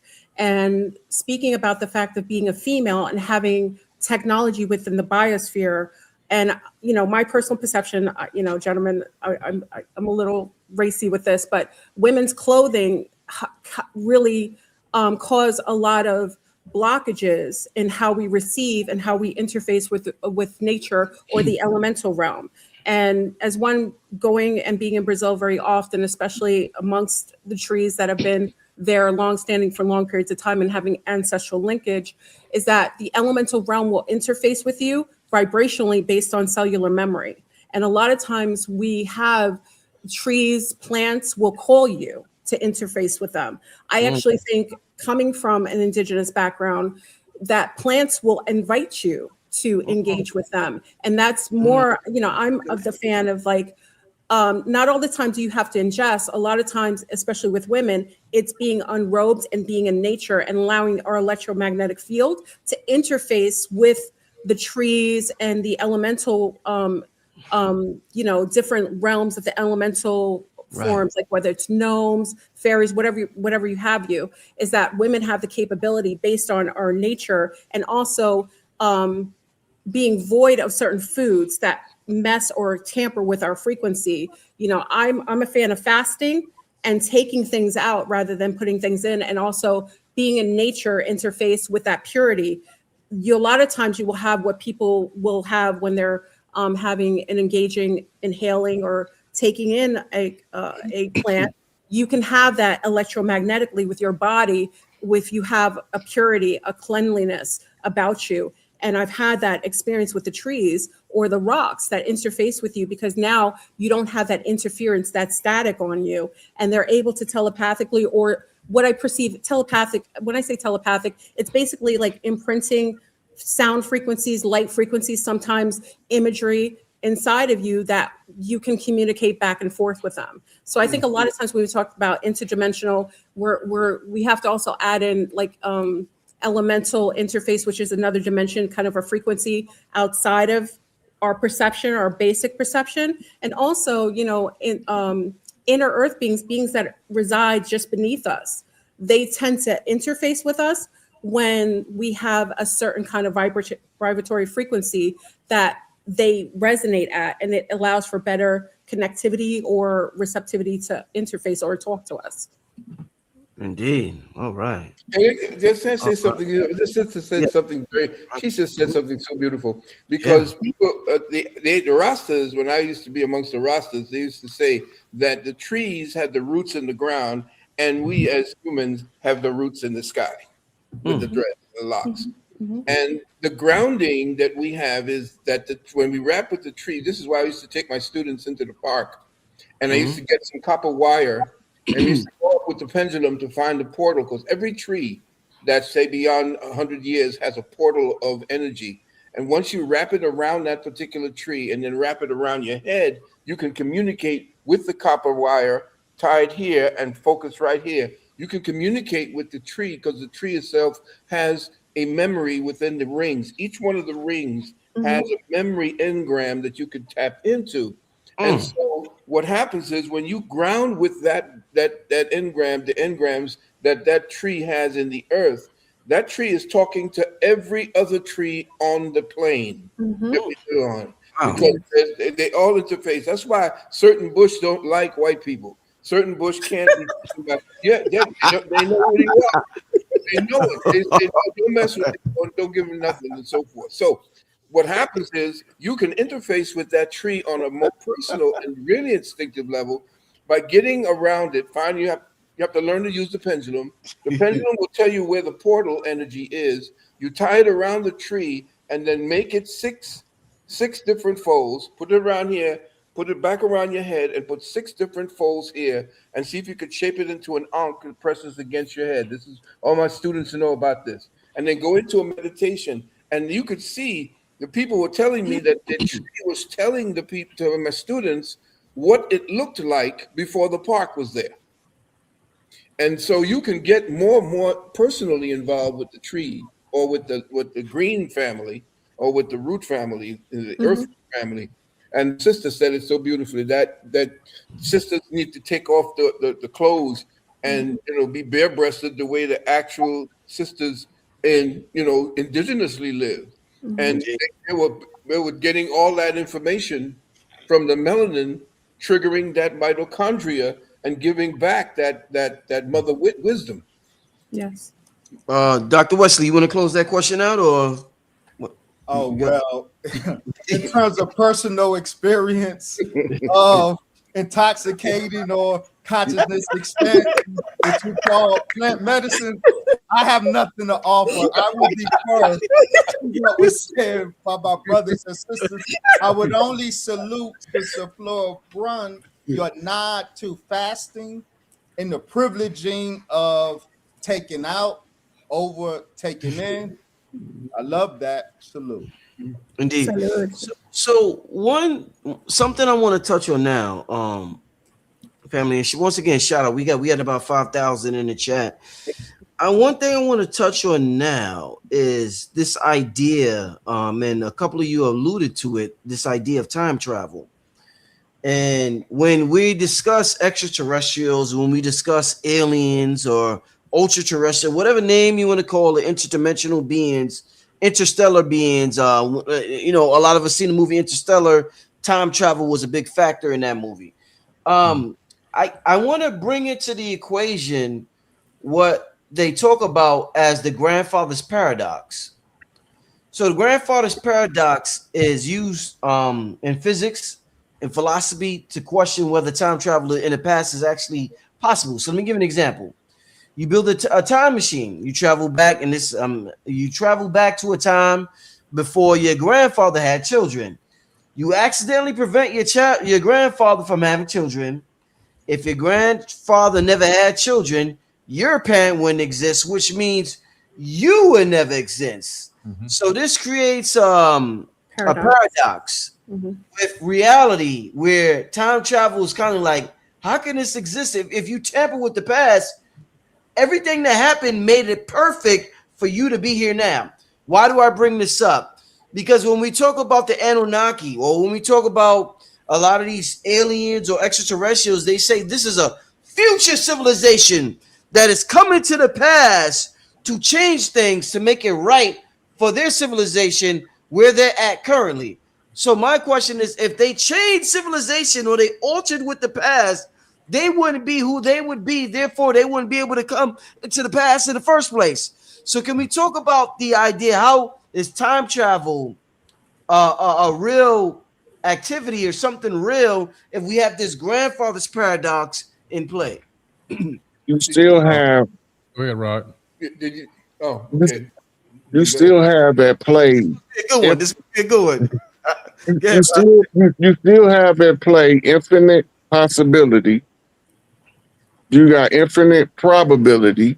Then when you're going back in time, you have what's called the separation of timelines, right? Yeah. If you go back and you stop your grandfather from having kids, it's going to create a different timeline than the one you own. You can only exist on your own timeline, but you can affect other timelines by interfering. You create another split, right? It's like driving down a highway. You got an exit to take you somewhere else. This is what you install with the grandfather's paradox. You install another exit. Now, you might not come into existence as you are on the timeline you from, but your grandfather might not have kids, but his brother might have kids, and you might come back on his brother's timeline because his timeline was interrupted for that particular timeline. Okay. But the fact that you already here, you can't undo the timeline you own because you own it. And you are at a part of it that's referred to as the now, right? So that go back to all things is probable. All things is possible, right? And then you have the divergence and convergence of timelines based on events. Okay. Got you. First of all, I wanted to just kind of make it to understand from my perspective and what Yes. we teach at our university. Mhm. Time is based in pulse. It's a pulse. Mhm. And as a pulse, it's based upon how thought essentially has breath. Thinking Mhm. is breathing, is also a breathing thing. And you can tell by how someone thinking by the way they're breathing as well. So it's all encapsulated. Time travel, based on my understanding, and you've seen it through a movie called Paycheck, starring Ben Affleck. Check that movie out. Mhm. There's a project that was called, I believe it was called either Dreamland, and I think brother could help me with this. Um, the time travel as it stands is based upon the records that are in the Akasha. And again, people do not see what the Akasha is. Akasha is a memory bank. And if we're dealing with time, what they talk about time being a stream, this is Western science. Time is based upon, there is no time, there's no such thing as time where we want to go and explore. What is time is a record within a medium that holds a record, which is water. And people are assuming that there are tangible things that we could go back in time and see and touch. Yes, we could, but only as witnesses and observers. What has happened here is there is something that was supposedly started out by a organization that was called, I believe, the Advanced Contact Intelligence Organization. It's called ACIO. It's a deep cover level of the NSA. And they were supposed to be helping create something called blank slate technology. And blank slate technology was creating a machine that would be able to go back or go through time and pick up on the consciousness stream of another species that is humanoid intact, in other words, has a consciousness stream of their own. And in so doing, they could then modulate towards that and through what they call what they used to do in projecting as far as doing remote viewing, intercede on the thought streams and the consciousness stream of that species and put a suggestion into the collective consciousness of that particular species. And that was in order to impede what I was saying as far as that entity of racial species called the animus, which was more technology than they were organic, because they would come and they would seduce people like us, entities like us, or weaker entities, less spiritual entities, into adopting a artificial form of interface with consciousness and awareness, and thus take over that species and then develop and evolve based upon what that species had to offer in consciousness. They were trying to protect us, and I'm thinking exactly what it is, what my brother was saying, Brother Muhammad, when you were saying that the ship is there to protect us from that, because I think that the ability or the attempt to protect us from the animus failed. Because look at everything we're doing right now. We are in a slipstream and a complete nosedive into technology that's gone ape shit, excuse my expression. Everything now is technology. They want to get in your brain. They put these nanobytes into your you know what. We're talking about that. And so I believe that we are already being colonized by the animus consciousness so that they can definitely take us over and completely, they're calling it, what is it now? The new humans, or what is it? What is the new thing that they call us now? Hyperhuman, or what is the new thing that they're trying to tell us that we're no longer we're no longer humans the way we are. We're inefficient. Transhuman. Transhuman. Thank you for that word. They're trying to get us into transhumanism in order for us to accommodate the animus, and that's exactly what we see it more and more, more and more. Do you see how these robots now? These robots are becoming more and more proficient. The more proficient they become, the more humans are going to feel as if they're less credible or less have the ability to do what it is that they feel that they want to do that the robots can do. And then there's going to be this melding into this cyborg mentality that we actually have now, because we're already in the matrix with this damn the phone that we're dealing with. So what I'm saying is that the ACIO, or the Advanced Contact Intelligence, is what we are dealing with right now, and that we have to become more conscious of the fact that until we deal more inside of our spirituality and to reject all the technology, shut it down, get out into the sun, get out where there's no technology, we're going to lose ourselves. And the ships that are coming back, they're going to only be able to protect some, maybe 144,000. If I may, Brother Dr. Phil, what is it that I said that you're referencing, dear brother? What? Whoa! Did I drift off? What was there's the common the factor is our host. What was the common factor? Oh, I thought you were commenting on something I said. The Muhammad, were you referring to me or the? Yeah. I was saying to what you had said, and it was right. Transhumanism. Transhumanism, yeah.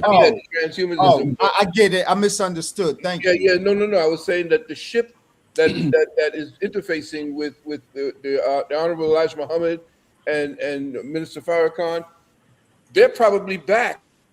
We see the so-called black aliens and so forth, that they're back to try to rescue us from what this European has become part of, which is to slide into this artificial place. Absolutely. Where he needs to interface in order to get contact with source, because melanin has a direct area code to source. Excellent, thank you. Can I contribute? Yeah, good. Because we got you, LeBron, and is that it? Yeah, you and LeBron, yeah, and Billy, yes. I won't speak on time travel conceptually. I want to speak on its injection into the UFO discourse. Yeah. And what you mentioned, Brother Rich, the trending claim that the pilots of these craft, so-called aliens, are actually future humans coming back. What I show in my book is that is white supremacy disinformation. White supremacy disinformation. In 1947, when that craft and those bodies were recovered in Roswell, New Mexico, those bodies were black bodies. And we know from, for example, United States Air Force Staff Sergeant Charles Brian Bosley, that by 1952, the government was briefing its need to know officers on the fact that the bodies represented an ancient black civilization, civilization in the earth civilization. This is what the government knows, ancient black civilization. And to guard that secret, they have come up with aliens as future humans. The future humans are the Greys, but the Greys are the morphology of the Greys derives from H.G. Wells's Man of the Year Million. And his Man of the Year Million was a depiction of future white people. So this is just the latest iteration, most high level iteration of white supremacy hijacking UFO. I love it. You know what? I love it. Wait, I got something for They you. want us to believe our people. I got something for you. Yes, I love Wait a minute now. Hold on. I love it. Let me just say this. Why you gotta come like that, Dr. Wesley? Hold on. Let me say this. Me too. Come here. The brilliant panelists inspire me. They put a battery in my back. gosh. Man. Come Oh on, my guys. gosh. Take it Hey, easy on the you know what? That also show you something else about how the information was literally flipped backwards to tell us the story in reverse. Yes. Just like all of us that they shipped over to Africa and Europe, they flipped it and told us they shipped them over here to tell us the story in reverse. That's why they say we live it in the upside down, That's Yep. because they gave us the information upside down and backwards. That's to confuse and disorient you from your natural intelligence of self, to keep you disoriented. They flip the map, keep you disoriented. Doc, And then they let me show something to brother Wesley. Yeah. Yes, sir, Dr. Phil. Do you know that you know you're of a special kind of breed that we come back? Look, you see where that, look, this is we come back. Look at that. Come here right here. See that right there? Where's yours? You know, right there. We've been branded. We've been branded, brother. Dr. Phil. Yeah, Yes, we've been branded. Every time I look up and see it, there's very few people. I'm so honored. I really am. You're part of it, brother. That's why I wanted to tell you we recognize each other. Hey, that's the science of the black dot in real time right there, baby. Yeah, facts, man. Facts. Hey, Billy, you want to close out that question on time travel and the grandfather's paradox, Billy Carson? Go ahead, Billy. Yeah. So, I mean, everyone's got it right. You know, first of all, you know, time doesn't exist, clocks exist. Right. And so time is just a construct that we have given ourselves in this third dimension so that we can gain some type of understanding or perception of our reality in a much better way, so we can coordinate and collaborate better. On the deeper level, though, time, multiple timelines exist, just as the brother was talking about earlier. We live in an infinite multiverse of possibilities and infinite parallel realities. So if you're heading down your timeline right now, and there's a timeline where you headed down before you got on this video tonight, where you're moving in the direction of rendezvousing with Brother Rich's podcast. And then at some point, you could have made a conscious decision to click on the link, and then you fractured time and you headed to this podcast. But there's also another version of you that still exists that never clicked on the YouTube link and is heading off in a totally different direction. Every time we take a conscious thought and we act on it, we manifest an alternate fractured timeline. So infinite timelines exist. In quantum physics, it's called superposition, and everything exists in superposition of one another. Yes. That means infinite possibilities are all happening at the same time. If you were able to make yourself into a higher dimensional being, if you were able to go up to the 4th, 5th, 6th, 7th, 8th dimension and then peer down into the 3rd dimension, you would be able to see the past, present, and future happening simultaneously. They tried to give us an understanding of this in that movie Interstellar, when the main star, his ship broke apart and he was stuck inside of the Tesseract, the 4th dimensional hypercube I talked about in the beginning of the show. Right. He saw his daughter in the house, and she was at different ages in different rooms in the house. So if you can envision yourself in your house, in different rooms in the same house, but at different stages of your life, and just take your mind outside of space and time and look back down at yourself and look at yourself in your house in different stages. That's a sliver of what we can come up with to understand how higher dimensional thinking is, how multidimensional thinking is, how perception of reality is. The reason why there's this all-knowing, omnipotent, and omniscience that exists throughout the known multiverse is because in higher dimensions, this dimension gives you all the information simultaneously. From our perspective, locked in and fully immersed in this 3rd dimensional reality, we're not realizing that we're fracturing timelines, that we're creating alternate realities just by a formula that I, laid out. It's not that it's a formula that never existed. It's just I laid it out in a way that we can help ourselves understand it. It's CT multiplied by A equals M. Conscious thought multiplied by action equals manifestation. And every time we go through that process, we fracture timelines. Now, there is a brother, a quantum physicist, who discovered a way to send data into the past. He wanted to build a time machine to go into the past because his father died when he was young, and he wanted to be able to go back and see his father, and that sent him on a lifelong journey to try and build this time machine. He's been featured on Discovery Channel and Neil deGrasse Tyson show and everything else. His first name is Ronald. His last name is Millett, Ronald Millett. And what he's done is he built this lattice of lasers that go counterclockwise. And as so far, it seems that they've been able to send data packets back in time. But to what timeline? Because as Brother Rod Hayes says, anytime you attempt to go into the past, you shift timelines. That's why the grandfather paradox does not apply. I can go back in time, I can kill my grandfather and still have the ability to do it. Why? Because I was born. Why? Because I was born from that same lineage. Why? Right. Because I shifted timelines. So the person that I'm unaliving is not really my grandfather on the timeline that I came from. It gets a little complicated when you break it down, but you're shifting timelines. Now, moving into the future is actually very easy, and you can stay on the same timeline moving into the future. If you had the capability of getting on a spaceship, and let's say you can travel away from the Earth at the speed of light for 1 year and then come back. That's 2 years at the speed of light. You should be 2 years older. But the people on Earth will be about 40 years older. Why is that?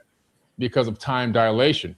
The faster you move through this universe, the slower time ticks for the person. It's called relativity. Now we're getting into relativity. Now, if you're on the ground and somebody's flying in an airplane, they are a few microns younger than you, believe it or not. If you had two atomic clocks, put one atomic clock in a jet, and you stand on the ground with the other atomic clock and match the ticking of the atomic clock, you will see a mismatch in the atomic time. Why? Because the person moving at a faster rate of speed due to relativity is actually moving ever so slightly into the future, just a few tiny, tiny microns of a moment. So time to travel into the future actually exists. We don't have the real true technology at this moment in time to do it, but it proves though that, as Dr. Valentine was talking about, there could be people visiting us, and also Dr. Wesley Muhammad, from the future, because it doesn't mean that they're on our same timeline though, but they have probably developed technologies that could take them back in time, like Dr. Millett, that technology that he's built. Maybe they found a way to scale it up and allow an actual person to go back. And in that case, though, they'd end up on an alternate timeline. They wouldn't be the same timeline that they actually came from. And then getting back to their timeline, virtually impossible. So it's a tricky thing when you talk about time travel. Yeah, that's what that show Sliders was about. LeBron, I want LeBron to close that out before we go.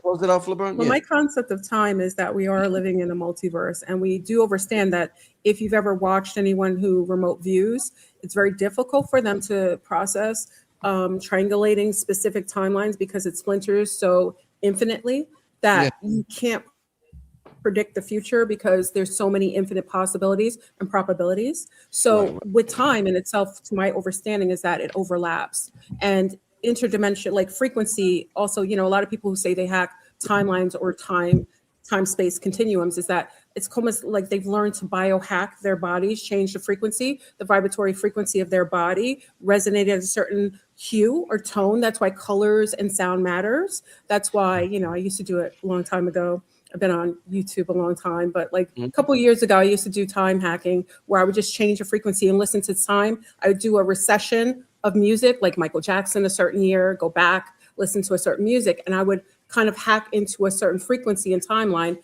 to fractal into another dimensional aspect, and it would work. So it is basically like we're in a quantum field, and we're always kind of interfacing with different energies, frequencies. And the concept of time is artificial only in that our perception of it makes it a reality. So a time in itself, I think it's such a big concept that is really not as perceivable or as congruent as we think. Which is why I was saying to you that the time, when we talk about time signatures, are actually attached to the heartbeat. Our heartbeat is not on a 4/4. Our heartbeat is on a 6/4 and a 6/8. I'm sorry, and that 6/8 essentially is very important in how we actually time code the area or the destination that we wish to go to.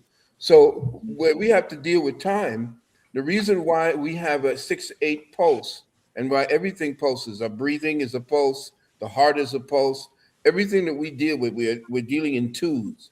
And essentially, when we're dealing with the twos, that's when we start dealing with all the multiverse and the multi potentials and the multi possibilities. But the heart, this is why the ancestors actually weighed that against everything, because that's what was connected to the mind. That pulse, the universe is pulsing, and you have to find the right pulse if you are going to time travel, because your thoughts have to align not only with the heartbeat, it has to align with the stream of consciousness that's based in your memories and where it is that you wish to project your awareness, to project your perception. So time has to do with an introspection first, because all time is actually registering inside of the avatar. There's nothing out there that says time.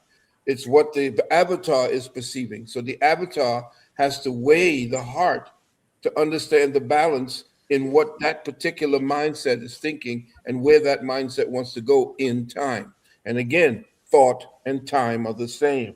In fact, the time essentially uses thought and thought uses time. They are the same. They're like frick and frack. They are yin and yang. They don't work without the other. And that's why meditation is so important, because when you meditate, you try to suspend time by going in and letting time and memory go apeshit without you investing any kind of judgment upon what it is that you're viewing. And so when you're dealing with meditation, essentially, you can learn, like learning right now suspends thinking. Most people don't understand. When you are learning, you suspend thought. So when you understand how to learn what it is that you must do when all the noise and the cricket thoughts, and did I turn off the stove? Did I do all of that? When all that no longer has a great significance in your judgment, then everything thought begins to die out. And that's when you go completely into that area where in direct communication with omniscient presence. You know, in comedic science, there is a time before time. It's called the dream time, the forever time, the septepi. That means that they was living a life that existed without the restrictions of what we refer to as time. Before But form. something happened. Somebody got put to sleep in order for the septepi to be the new dream time. That's the Most High. They say that we are the dream of the Most High. So we went from the forever time to the finite time, from infinite time to finite time. We went from no time to restrictions of time. You know, it's over 40 different calendars operating right now. They call that the sleep of Brahma. They call that the sleep of Brahma. Yeah, so those different timelines, so those 40 different calendars, they telling 40 different dates. But remember, all of our calendars is tethered to a specific event in the historical record as the humans have recorded it today. That's why you got 40 different calendars, because you got 40 different significant events. In Islam, they come from the Hijra. Mine says 3 calendars. Yeah. You know what I want to ask y'all is one of the things about studying history where I be like, sometimes I be like, you know, you got but so much time. We're talking about so much time in a day. You got to choose wisely where you want to put that time.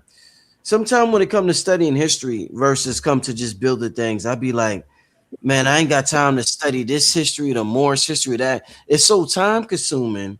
And sometimes I feel as though I'll analyze it and I say to myself, I say, if something happened on the show today, there will be 20 different accounts of what happened next week. Just within 7 days, there will be 20 different accounts of what happened today. So imagine 1,000 years. Imagine if something happened 1,000 years ago, how many different accounts come up on the scene? If just in 1 week, there's 20 different accounts. Imagine 1,000 years. That's hundreds of thousands, millions of accounts of something that may have never existed. So I'm like, damn, I got to be careful about how I use my time and what I'm studying. And what I want to ask you about right now is when I hear about our ancestors, oh, they focus on oral history.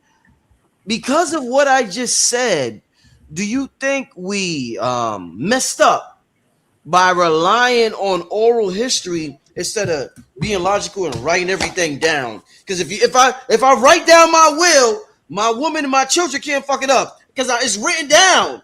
They can't say he said this. It's written down. So do you think we messed up with oral history? And do you think if we're so spiritual, why didn't we just write everything down to avoid all the confusion? We did. It's all over. They buried it. They destroyed it. They chopped off the nose. They did everything they could to destroy it. Yes, they did. And if you look at what it is that they did, we had the shamans accessing the Akasha. If you access the Akasha, you can access this information, and it comes through me, and I might say it in Japanese, and that has a whole other perception. But they were saying the same thing, just like you were saying. Just like Brother said, they were saying the same thing. It's just interpreted in a certain way. Just like you have the God, like that nature says to that people, your name for God is Unkulunkulu. Yes. You're saying that if I say that word, the area that my species, my phenotypical entities that join me in this space, we interface with the resonance of that word. So yes, the word is the strongest thing because we are living the word, and the word essentially evolves and devolves. The word, they say in the beginning was the word, and the word was with God, and the word was God. So if that's the case, then the word can be etched in stone, which our ancestors were brilliant in putting it in stone. So this white man can't just take an eraser and go over it. He has to blow it up. But yes, we didn't mess up by the word. The word is what it is that teaches. We forgot storytelling. It's what happened with the word when the white man took that and started putting it down in his own interpretation for us to read and then program us into that dead letter. The dead letter word became the muffle to the organically resonant flowing word. And that's what makes us grow, because each one of us tells our children, the children listen to it, and their mitochondrial DNA checks in through the mother, and we keep it moving. I have to emphatically agree with Dr. Phil. We've had writing for a long, long time. The Most Honorable Elijah Muhammad teaches us that they're in a vault in the holy city Mecca, which was not the city of the white Arabs that we know of today. It was a city of the black man for trillions of years. The Most Honorable Elijah Muhammad teaches us that in a vault, a hidden vault, a crypto vault in the holy city of Mecca are the records that the original man has kept, the cyclical records of 25,000 years of history, cycles of history, going back trillions of years, written records. So we've written in stone, we've written in various media for trillions of years. And with that, I also am not pessimistic about the accuracy of oral traditions as they used to be. We should not compare the oral traditions of our people in Africa, in Arabia, and across the world. We should not compare those oral traditions with the so-called telephone experiment of today. Excellent point. Excellent point. These were trained minds that conveyed methodically in hyper important material. So it was very authentic. Those oral traditions were legitimate. That's not what will happen today with people who will report on what happened tonight. The oral tradition is a whole. Let's let Ramon go real quick, right? I seen her raise her hand. No, I seen her. I was just saying, I know we talk about oral tradition and writing things down, but also traditionally, there's a reason why they relocate us in different hemispheres, is that sometimes our bodies or we resonate a certain beat, a frequency, and music, exchanging music, passing that generationally, Also, having certain fixtures around you, water-based, having a lake here, having a mound here, resonates to help to tap into our cellular memories. And the truth of who we are is always inside of us. You know, I'm a geneticist in that way. Everything is inside of us. Whether we can unlock it is a question.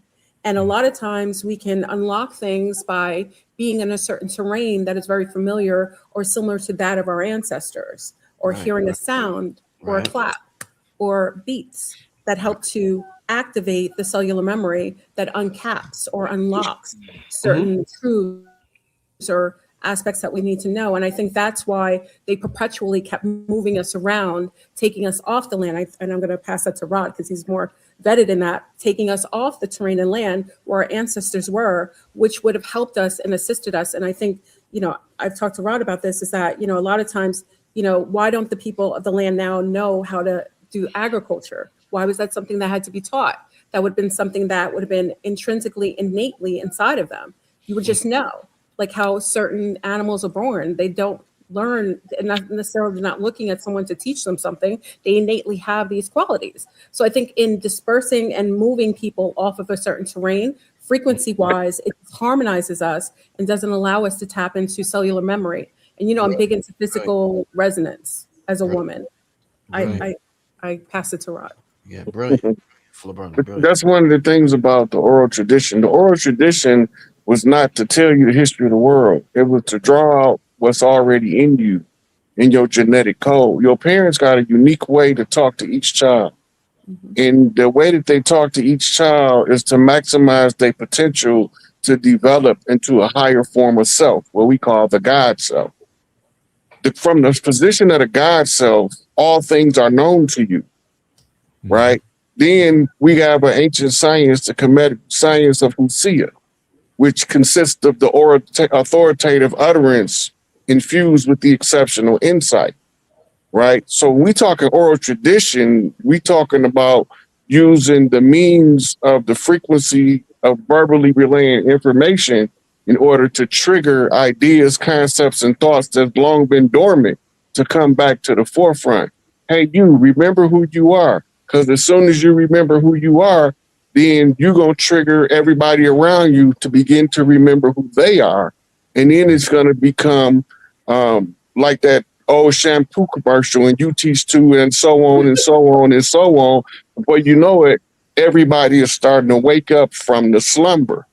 If you go back in the Egyptian archive, it said that we were told to write everything down because we was going into a sleep state of the gods, what they call a yuga state, right? In India, they have the records of thousands and thousands of yuga cycles going back hundreds of millions of years, right? The Yuga Sutras, you know, the Kali Sutras, Kali Ma. Kali is the time, right? It's the expansion of time that consumes all things. So when we talk about the oral tradition versus the written word was not there for you to take it as gospel. It was there to trigger what's in you, because what's in you is greater than everything outside of you. But the problem is we was told to forego the God within in order to accept the enemy without. It's called religion. Yeah, I think this is powerful.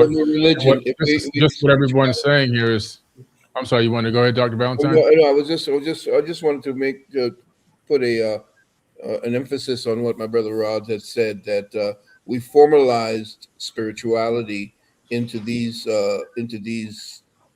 temples of thought that became regimented, and they called the regimentation religion. And so they began to relegate spirituality in the form of ego or egotistical thought. And then everybody else thought that they had the only word that there was.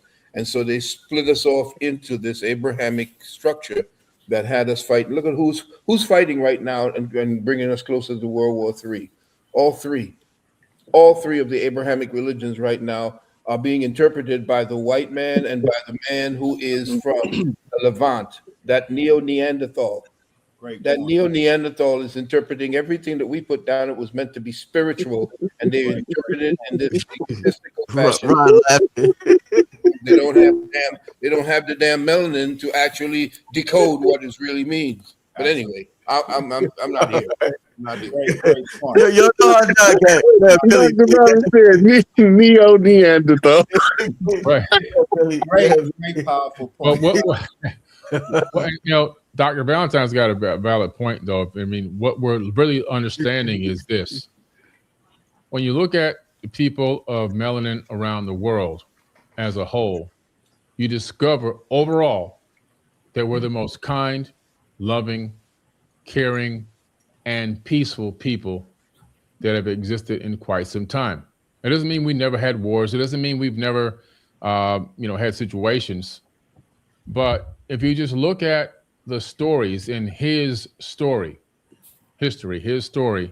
when they show up on the coastlines of these islands, of these continents, what happened in every single case scenario?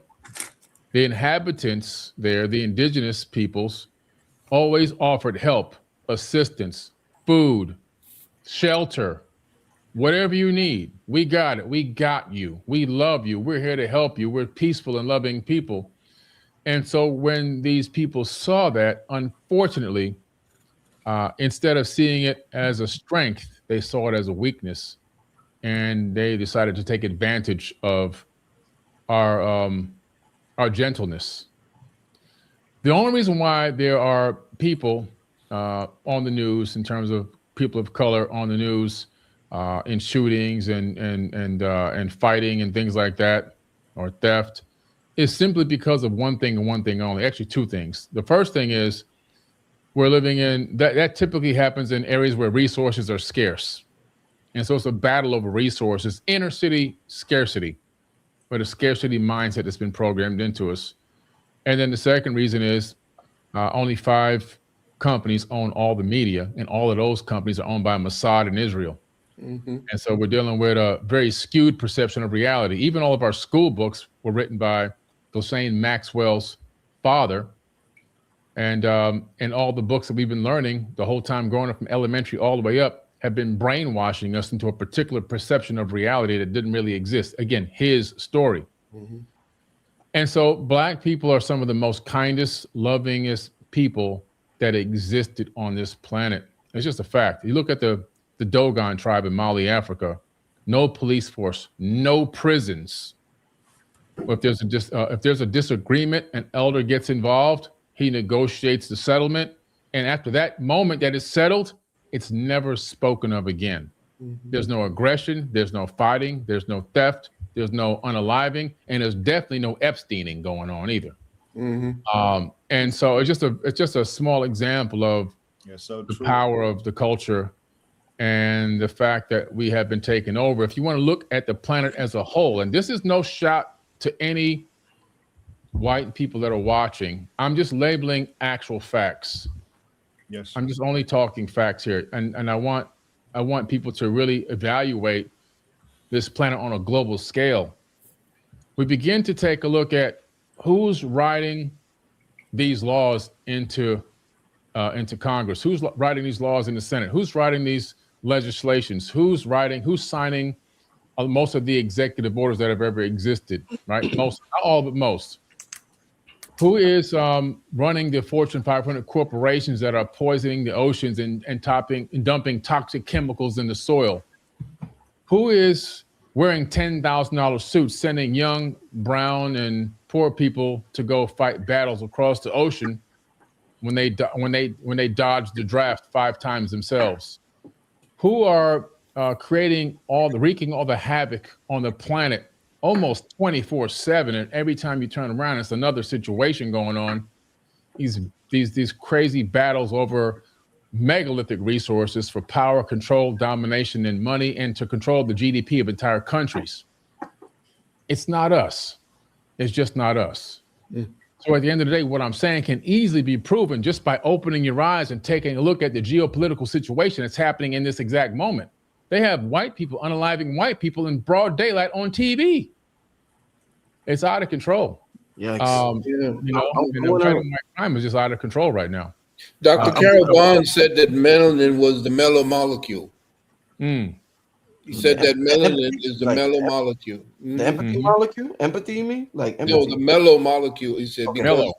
mellow, MELLOW. In other words, if you got the melanin, you don't have the strife, you don't have the stress.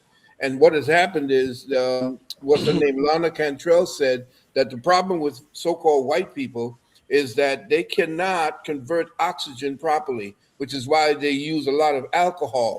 The alcohol helps them to break down and to be able to, in their particular physiology, be able to transmute what they call ferrous iron into heme iron, which is the iron that carries the oxygen molecule. So every time you see a movie, there's somebody pouring a goddamn drink, excuse my expression, to be drinking. They always say, "You want to drink?" And he says, "Open up a scene. Come in and sit down. Do you want to drink?" They're constantly drinking simply because, and it didn't work for the so-called people that they gave it to when they started giving the alcohol to the so-called indigenous Americans. Their physiology couldn't stand it. Plus, I'll close with this one. Melanin has the ability to extract color from food, which is so necessary because when you have all these different fruits and vegetables, we didn't just take the nutrients from it. We actually took the color from the food. And in my book, my new book called I shouldn't say it right now because everybody's been asking me, but the Book of the Earth itself, I call what you see in the real coal-black brothers and sisters, when you see them, they have this color, green or red or blue. They're so black they look blue, or they're so black you can see green actually beaming from them. I call that prismatic melanin. That melanin, called prismatic melanin, is the way that you felt their emotions. The emotions would come to the surface, and wherever it was registered, that particular chakra would broadcast to the surface, and you'd see it on their skin. I got one more question before we end the conversation tonight. And yes, we have to end it. I've had these individuals on for about 2.5 hours, so I want to thank everybody once again for this panel. I mean, amazing panel. I mean, amazing. Oh man, when you do a panel like this, sometimes you say, "Wow, what's going to happen?" And wow, this was amazing. So I want to close with the idea of these ships that they continuously talk about being cigar shaped. These ships being cigar shaped. And I seen a gentleman on TikTok talk about how the cigar shape also reminds him of the submarine shape. And one thing Phil is LeBron is like, yeah, I know LeBron know where I'm going. She know where I'm going.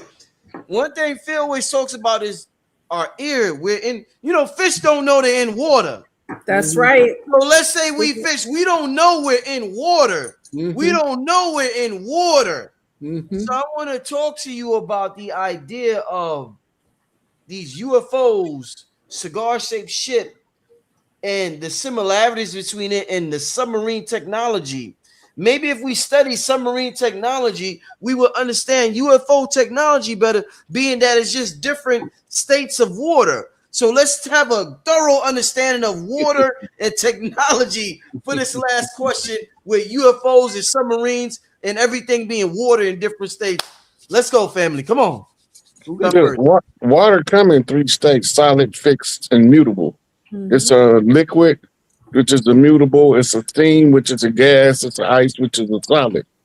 So to understand any kind of travel, we have to be able to consider the fact that we moving through the waters, right? And moving through the waters, that's going to give us an understanding of maybe we are mermaids and don't even know it yet. Whoa. Like the concept Hey, is you out plasma. here? You crazy, Rod? You crazy, Rod? The concept is also, I wanted to add plasma in, plasma out. You come through the birth through the womb with saline water. If you study the molecular structure, the compounds that are in the firmament, I think Phil Valentine was talking about that earlier. They call it blue ice.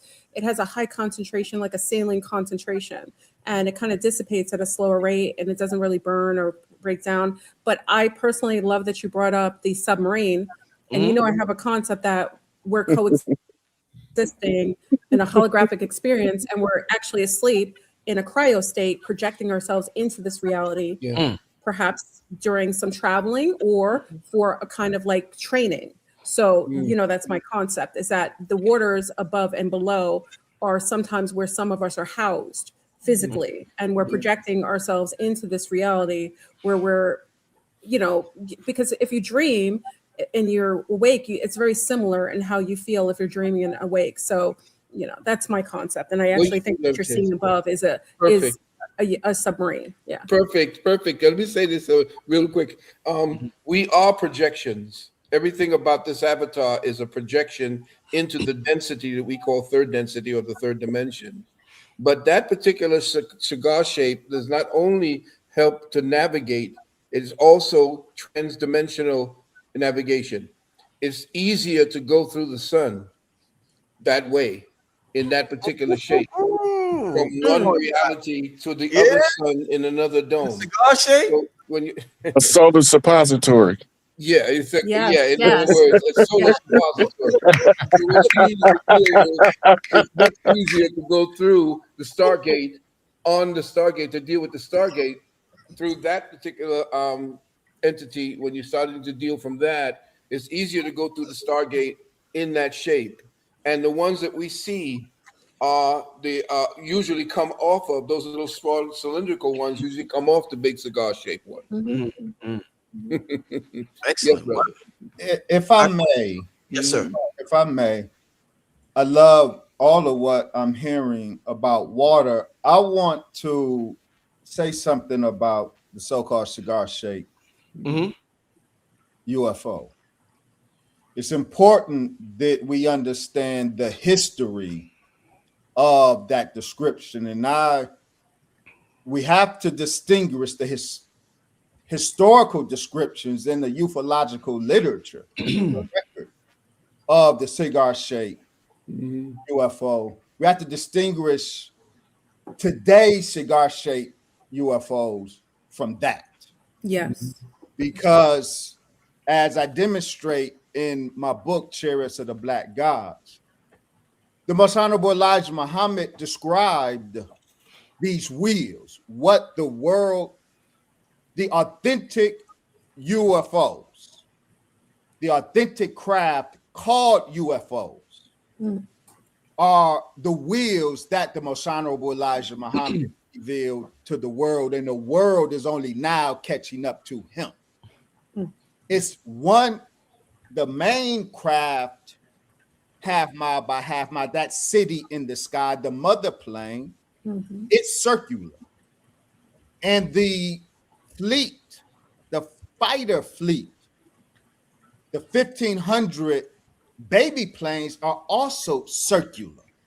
All of these craft are circular. Now, the origin of the cigar-shaped description in the ufological record, the origin of that is witnesses seeing the mothership in profile. In profile, that thick circular craft looks like a cigar. And so it can be demonstrated that all of the earlier descriptions of a cigar-shaped craft with little craft being spit out of it, that's the mother wheel and the baby plane. So the authentic craft are circular. The cigar-shaped description was the perspective of the viewer seeing this thick circular craft in profile. Now, today, when we talk about the technology flying in the skies today, we have to always keep this quote in mind. This quote from Ben Robert Rich, who was the director of Lockheed Corp, the top secret research and development unit that later became known as Skunk Works. He said something very important. He said there are two types of UFOs. The ones we build, we white people, the ones we build, and the ones they build. So in the skies today, you have a whole bunch of advanced technology Yes. that we take to be authentic UFOs, but they are not. The TikTok UFO, the famous TikTok UFO, I agree with Dr. Steve Greer that TikTok UFO is not divine technology, it's his technology. So I'm not saying that there are no today tube-shaped craft. What I am saying is that the origin of the cigar's description of authentic UFOs did not originate because those craft were actually cigar shaped. It originated because of the profile view of the mothership that was witnessed. Gotcha. Beautiful. That's beautiful. Billy, I think you're the only one left to close out on this question. I think. Yeah. So cigar-shaped UFOs. And the submarines and the water and the whole water thing. Yeah. Yeah. Well, you look at the water. First of all, you look at the fact that most of the people training to be astronauts all came from the Navy. So they sailed across the water on ships, and then now they're trying to put it in spaceships, right? The atmosphere around us, these gases, you have oxygen, krypton, helium, hydrogen, all these carbon, all these gases that we're breathing in. You don't breathe in 100% oxygen, you'd be dead, by the way. You only breathe in 21% oxygen. This is actually liquid. This is water. This is, if I have a cup here, right now this cup has only 1/3 left coffee inside of it. But this cup is not only 1/3 full, it's overflowing because of all the soup that we're living in. This water that we're breathing is overflowing the cup. We just can't perceive it because we're immersed in it. And that's what we have within this whole realm. But what's interesting about the fact that they understood, the scientists understood that above and below is still the same. As above, so below. We're still living in this fluid. Quantum physicists now and astrophysicists are now talking about the fact that the universe itself is also this giant fluid, energetic fluid that's connected. But there's something interesting that I read in reference to the cigar-shaped spaceship. If you go to Amazon.com, you can buy Ronald Reagan's former president, Ronald Reagan, who's now deceased, his diary from Amazon. It's also available if you walk into the Library of Congress in Washington, D.C. I'm not going to read this whole thing. I'm going to read just one, 2 sentences of it. Right. He was talking about this cigar-shaped object. He said, I had lunch with 5 top space scientists. This is Ronald Reagan speaking. This is when he was president. I had lunch with 5 top space scientists. It was fascinating. Space truly is the last frontier, and some of the developments there in astronomy, etc., are like science fiction, except they are real. I learned today that our shuttle capacity is such that we could orbit 300 people. And in this, if I kept reading, in this, he's referencing this cigar-shaped object. So I have never seen an object that can orbit 300 people. We have never seen an object, but somewhere, somehow, maybe in a black budget program or something that's been labeled or listed as top secret, according to Ronald Reagan in his own diary, which is available on Amazon.com. Anybody can go buy it or go to the Library of Congress and pull it up and read it. He's saying that this object can hold up to 300 astronauts, specifically is what he said. Pretty interesting. So does it exist? I personally believe I'm leaning along with Dr. Wesley Muhammad and the fact that, and I've been in many documentaries with Dr. Stephen Greer, the majority of these objects that we're seeing listed as UAPs and UFOs are just technologies that were created right here on Earth. And most of them are technologies that are ours or theirs, if you want to call it that. Yeah, the Germans, actually. Yeah. Yeah. Can I say something about Ronald Reagan when you're finished? Yeah, no problem. Yeah. Dr. Wesley, do I believe that real UFOs exist? Yes, I do.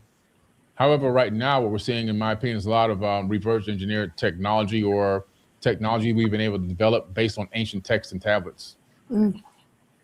Okay, Dr. Wesley? I'm so appreciative, Brother Billy, of you citing President Ronald Reagan. He's very critical in this discussion. I go in detail regarding him in Volume 2 of Chariots of the Black Gods. Was very important. Ronald Reagan, the Reagan administration was the singular UFO administration that existed, because it's the singular administration wherein the president and the vice president were fully read in to the UFO situation. On June 1981, President Reagan received a UFO briefing. Yep.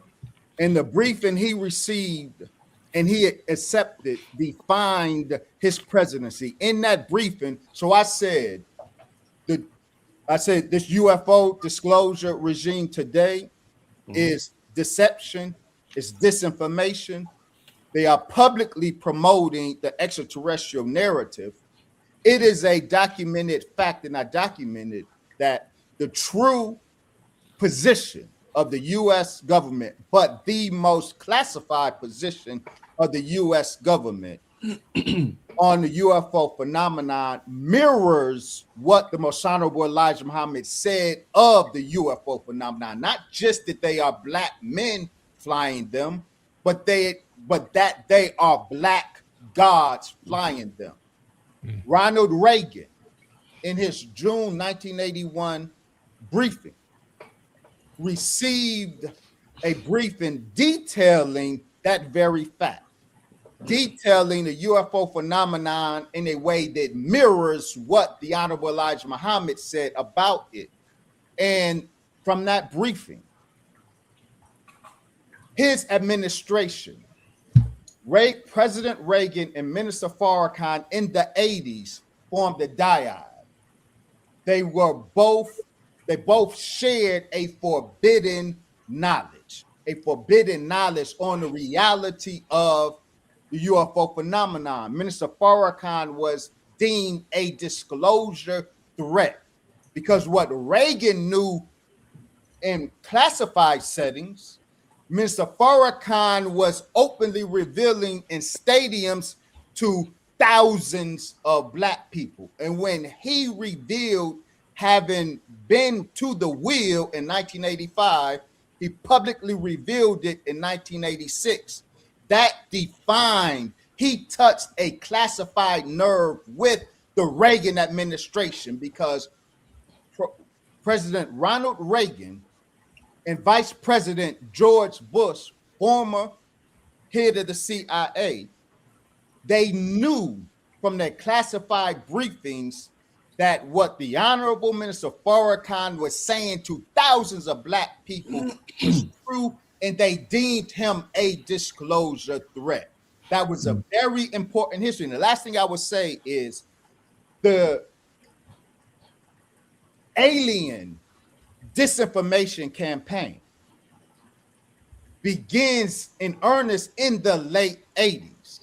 And it was to a degree in response to the Honorable Minister Farrakhan as the chief disclosure threat in the eyes of the UFO administration, the Reagan administration. And so when Reagan went before the United Nations in 85 began conditioning the people of an alien threat, he knew and he accepted that these beings were not aliens, they were not extraterrestrial, they were ancient black gods. The briefing he received in June 1981 alerted him to that fact. He knew that fact, but the public presentation of aliens, his aliens, were the Most Honorable Elijah Muhammad's angels. That's interesting you said that because it was when I remember Reagan in 85 saying that just imagine if the threat of an extraterrestrial people came down, where we could bring everybody together into a whole new world order. That's what he said. And he knew the threat was coming from in the earth, not out of space. No, it's from in the earth. And that's why all these tunnels, even under the oceans, exist right now. They were dealing with maglev transportation for a very long time. Very good. And also there was, just to add real quick, I'm not going to be long, is, a couple years ago, I had a officer give me some information on a briefing that some of them had gotten talking about certain kind of melanated beings, people, men, that were displaying certain kind of abilities that were not known or not normal. And I remember having it. I probably have it on my hard drive. They deleted my video for it, but I put it back up. And the briefing just basically told them, shoot on sight. Do not hesitate, because whatever ability they had, once they ignite, there's nothing you can do. They're able to get into your mind, and they're also able to disarm you. So there was a briefing in New York based on this, and I got this maybe like 10 years ago when a guy came on and gave me that information. That was the shoot first, and that's why that's why we were getting a lot of shootings too. I think some of that was being, and this is just my thought. Yeah, they were doing it more often because there was a briefing about certain kind of interterrestrial or supernatural beings that were showing up that were melanated, purely melanated. The Project Herod, it was called. And they would kill the youth. They would shoot the youth, black youth, because the black youth were dealing with certain Christ-like energies. And they would, and the COINTELPRO was about trying to find that Messiah. So they had a shoot on sight, or at least shoot if you don't know, because you may not be able to get back with your family. So these people were given certain orders, and that's why so many brothers were getting shot. Yes. Just sitting up there, just moving, getting into their wallet, whatever it is. Anything. Yeah. I'm I sorry. said June 81. That briefing was June 82. Not 82. Yeah. Okay. Remember when Ronald Reagan was running for office, one of the things that was part of his platform is the unsealing of the sealed records on UFOs.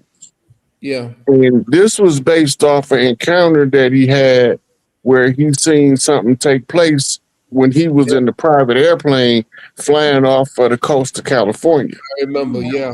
Right. So Dr. Field referenced the Operation Star Wars speech, where they were setting up the satellite defense system to try to fight them. And I was a little boy at the time, but I remember laughing so hard. And my mama said, "What's so funny?" I said, "They think they can beat God." They actually believe that they got the technological advancement to beat God. God was doing this when Earth was Atlantis. Delusional. All they got to do is wait for that ship to come from under the Sphinx that they think we playing. Oh, listen, that's right. And that one ain't gonna come from under. That one won't even be necessary because they first got to deal with the one sitting over the Gulf.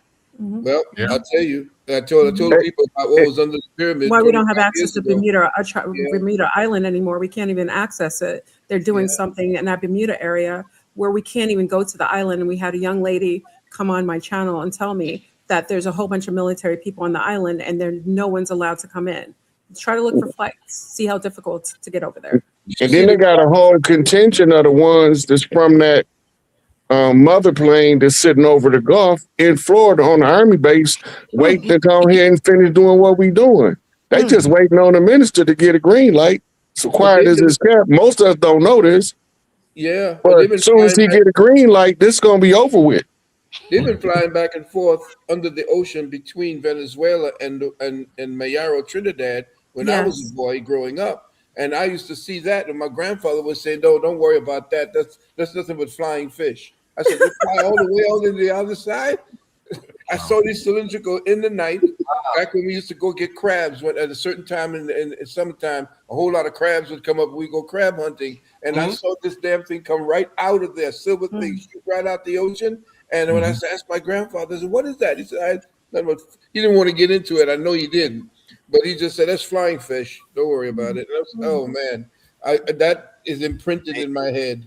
Remember Ghislaine had the submarine and they were going back and forth to those islands, tapping into some information. In Cuba, they had gotten access a couple of years ago in Cuba to access a certain point, I think it was in the north of Cuba, and to be able to go underneath and access some of those flooded Atlantean technology and gain some information. I think they gained something, or they were going in that water to get some technology or learn something about it.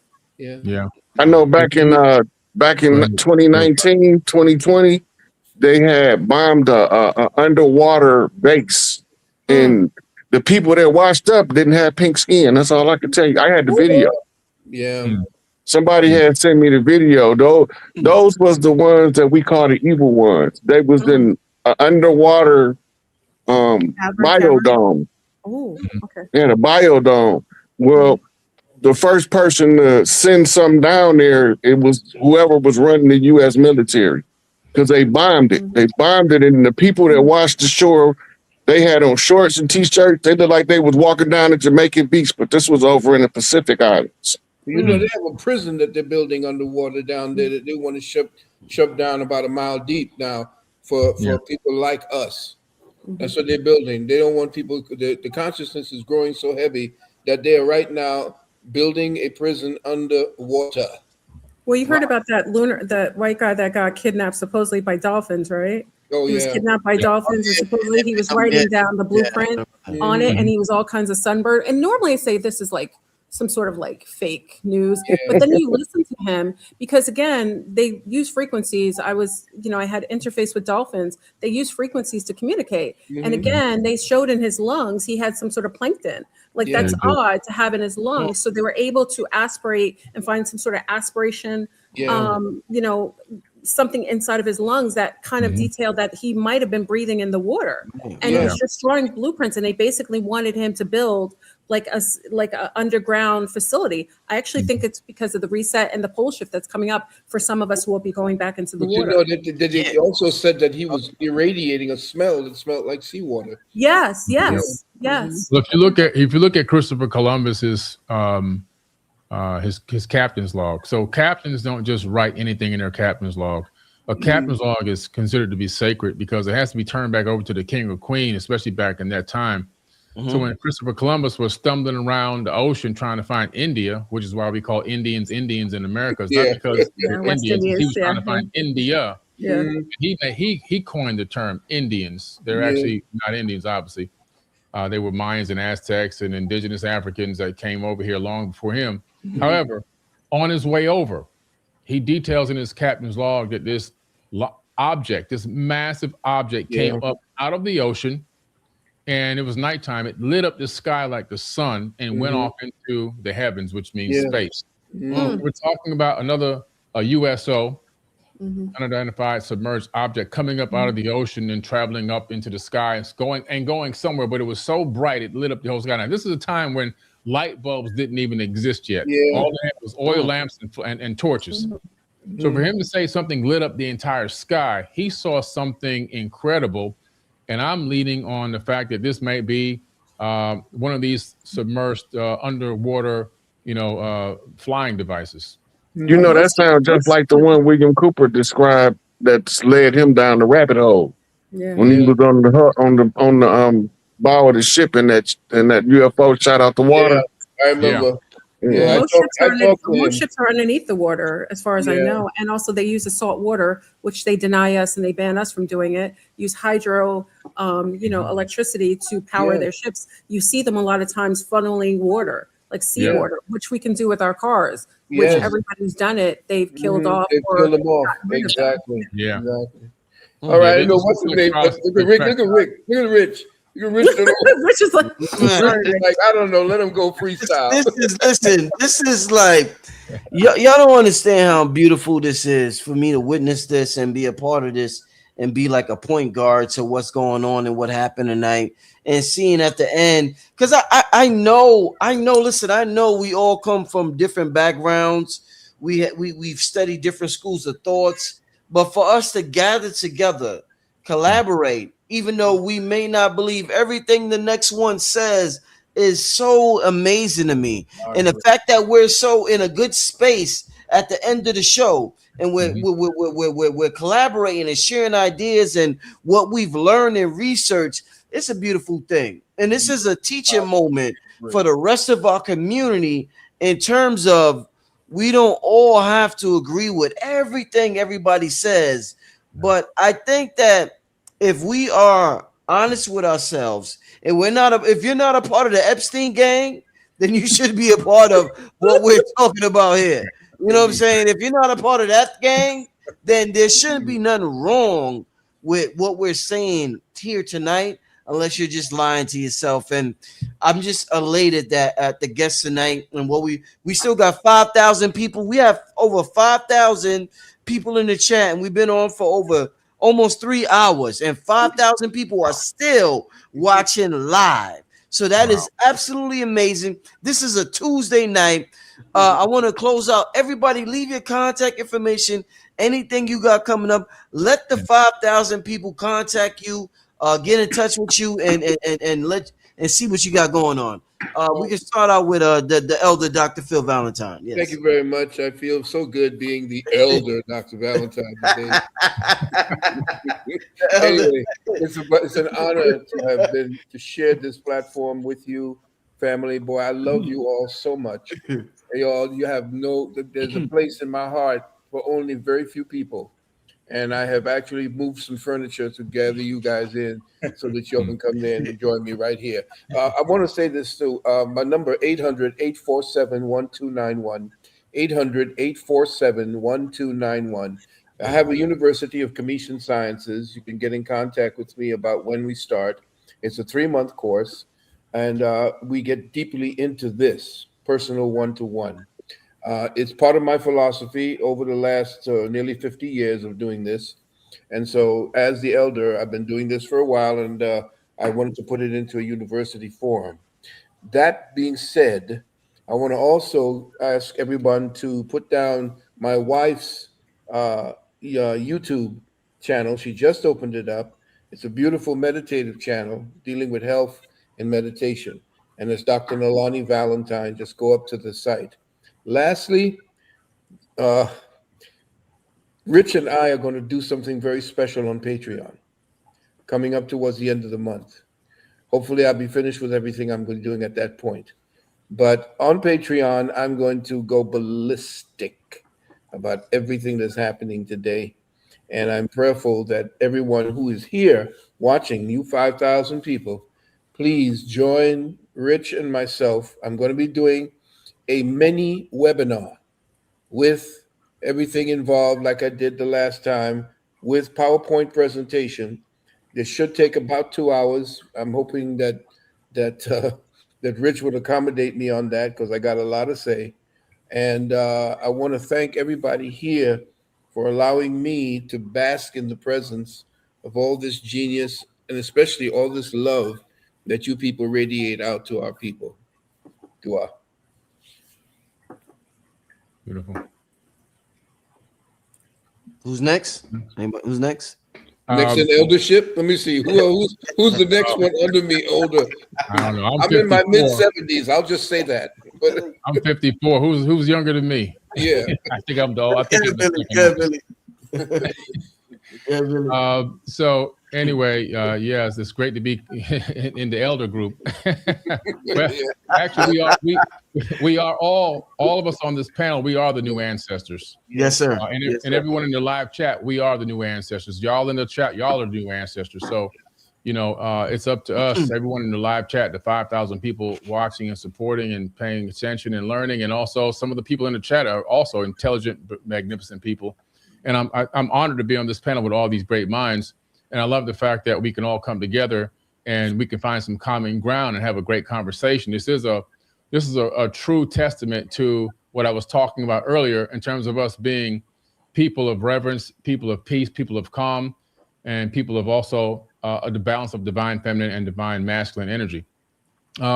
For me, my biggest thing right now, I have so many things going on, but my biggest thing right now is my online academy, the Forbidden Knowledge Academy. It's 4BKacademy.com, 4BK Academy. And you can sign up for 7 days of free mentoring. I'm doing a lot of self-improvement. I have 150 hours of classes up there. And every Tuesday night, like tonight, I do mentoring sessions. I do Q&A. And I have different levels of mentorship within the program as well. But number four, 4BKacademy.com. Thank you, everyone, for listening, and I appreciate you. So I think I'm 53. I don't know if that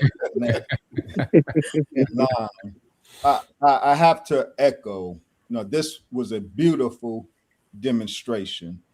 And I like the word you used, Brother Rich, a teachable moment.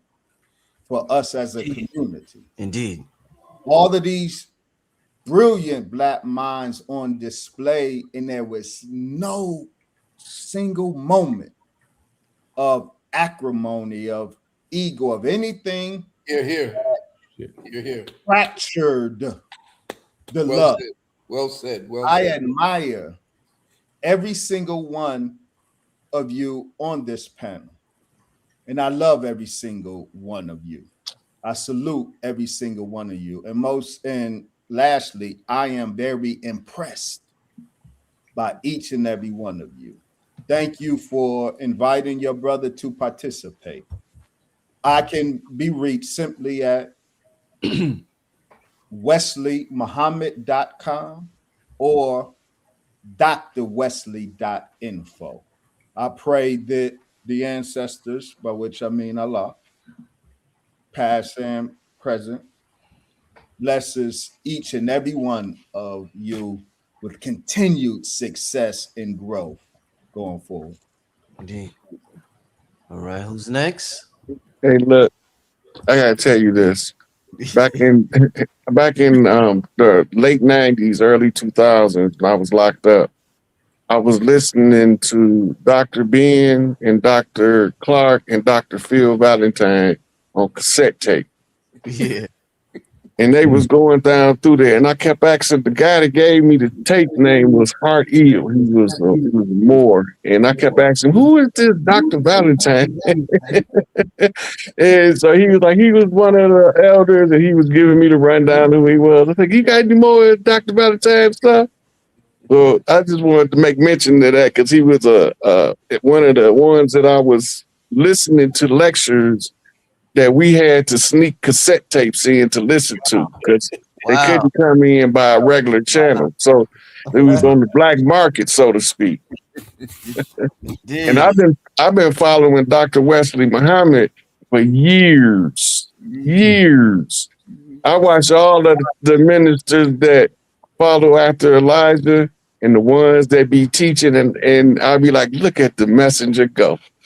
You could tell the tree by the fruit it bears. I appreciate that. Yeah, so and Wesley is an example, that you don't stop growing because you get a piece of paper with some alphabets on it. Yeah.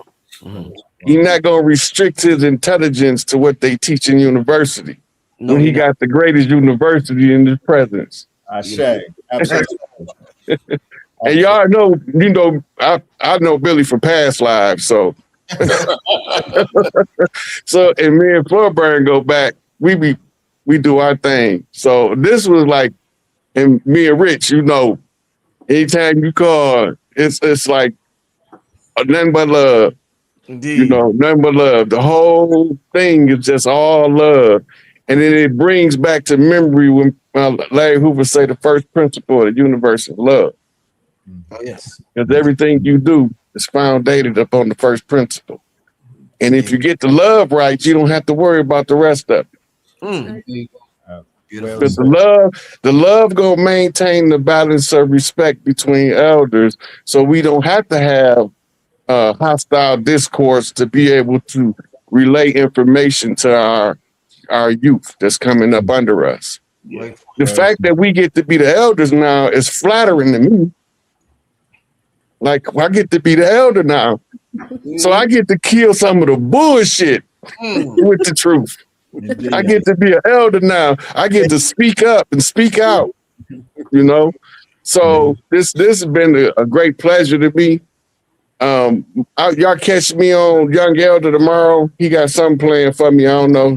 Sometimes he blindside me, sometimes he don't. But I got Young Elder tomorrow. For a lot of the people that's watching, they already know where that's at. Young Elder on YouTube. Because him and Brother Rich, them brothers been like point guard and power forward with me. I've been playing center the whole time. So I appreciate it, and I appreciate everybody for coming out and listening to what we had to teach for the youth. Thank you, my brother. Flabrun? Yes. I want to thank you, Brother Rich, because I can be a little feisty. I'm so grateful you invited me on tonight. I think I behaved myself. right? I'm really grateful to be on the platform and the panel with some incredible speakers and knowledgeable gentlemen. I really appreciated being here. Many people know me. I've been on YouTube since 2011, as a contactee of the Andromedans, as my Lyrian brother knows. I really appreciate just sharing. It's a rare moment where I can kind of like go back and forth with those of a higher mind and a higher knowledge, and it's phenomenal. And I think it's wonderful for our youth to see this camaraderie and to have me as a female on this panel. I'm really grateful. So thank you for that. And you guys know where I am. I'm Fleur Boone. You can see me anytime during the week talking about whatever. And also you can join us on Patreon. My Zumbies, let me get a shout out to my Zumbies. It's like we're the mom and obolitas. We're on all night on Zoom. It's like the pajama party that keeps going. We talk about aliens. We talk about everything. So my Zumbies, I'll be on with them after I put my nightie on. Y'all gonna be talking tonight. We go all night, y'all. So don't come to Patreon to my Zumbie unless you're about that life. We stay on all night. We're a whole bunch of amazing people who are just high-minded and like to, again, imagine your aunties and your moms like getting together, like sitting together and jiving all night, talking about like metaphysics and quantum, and like we're hanging out. We do that like 48 hours. So don't come if you're not about that life. But thank you again, gentlemen. Thank you for hosting me. I appreciate it. Indeed. Yeah. Well, I tell you, I do 12-hour lectures anyway, right? Yes. You may find me there. Come on in. Who's next? Billy? Billy, are you? I did it already. Billy did it. Everybody did it. Everybody? Okay. Yeah. You definitely need a nap. Go take a nap, man. You need a nap. Listen, man. Wow. I mean, what a show, family. What a show. I'm extremely excited. Once again, thank you to Rod Hayes, Dr. Phil Valentine, Billy Carson, Dr. Wesley Muhammad, and Flebron on this magnificent show.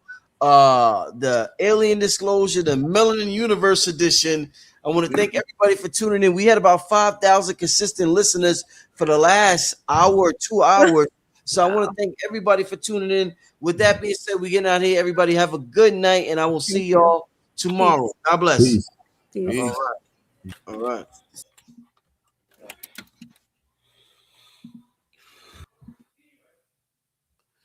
All right, tomorrow, Anthony Browder. I'll be on live with Anthony Browder at 9 p.m., I believe, family. So tune in tomorrow. Anthony Browder, 9 p.m. All right, family? Everybody have a good night. God bless. Creator bless. Before there were cigarettes, before there were brands, there was the leaf. Tobacco is one of the oldest forms of spirit communication known to humanity. Long before modern times, it was understood as a living messenger, a way for human intention to travel beyond the visible world and return with meaning. In the oldest traditions, tobacco was never a habit. It was a bridge, not something used to escape life, but something used to speak with it. Our ancestors knew breath as spirit itself, and smoke was breath-given form. When the leaf touched fire, it awakened. When guided by breath, it carried thought into the unseen. In that moment, intention became vapor, and prayer learned how to rise. It was never about getting high. It was about clarity, connection, making the invisible visible. That's the memory the leaf still carries. Radio Cigars. Radio Cigar.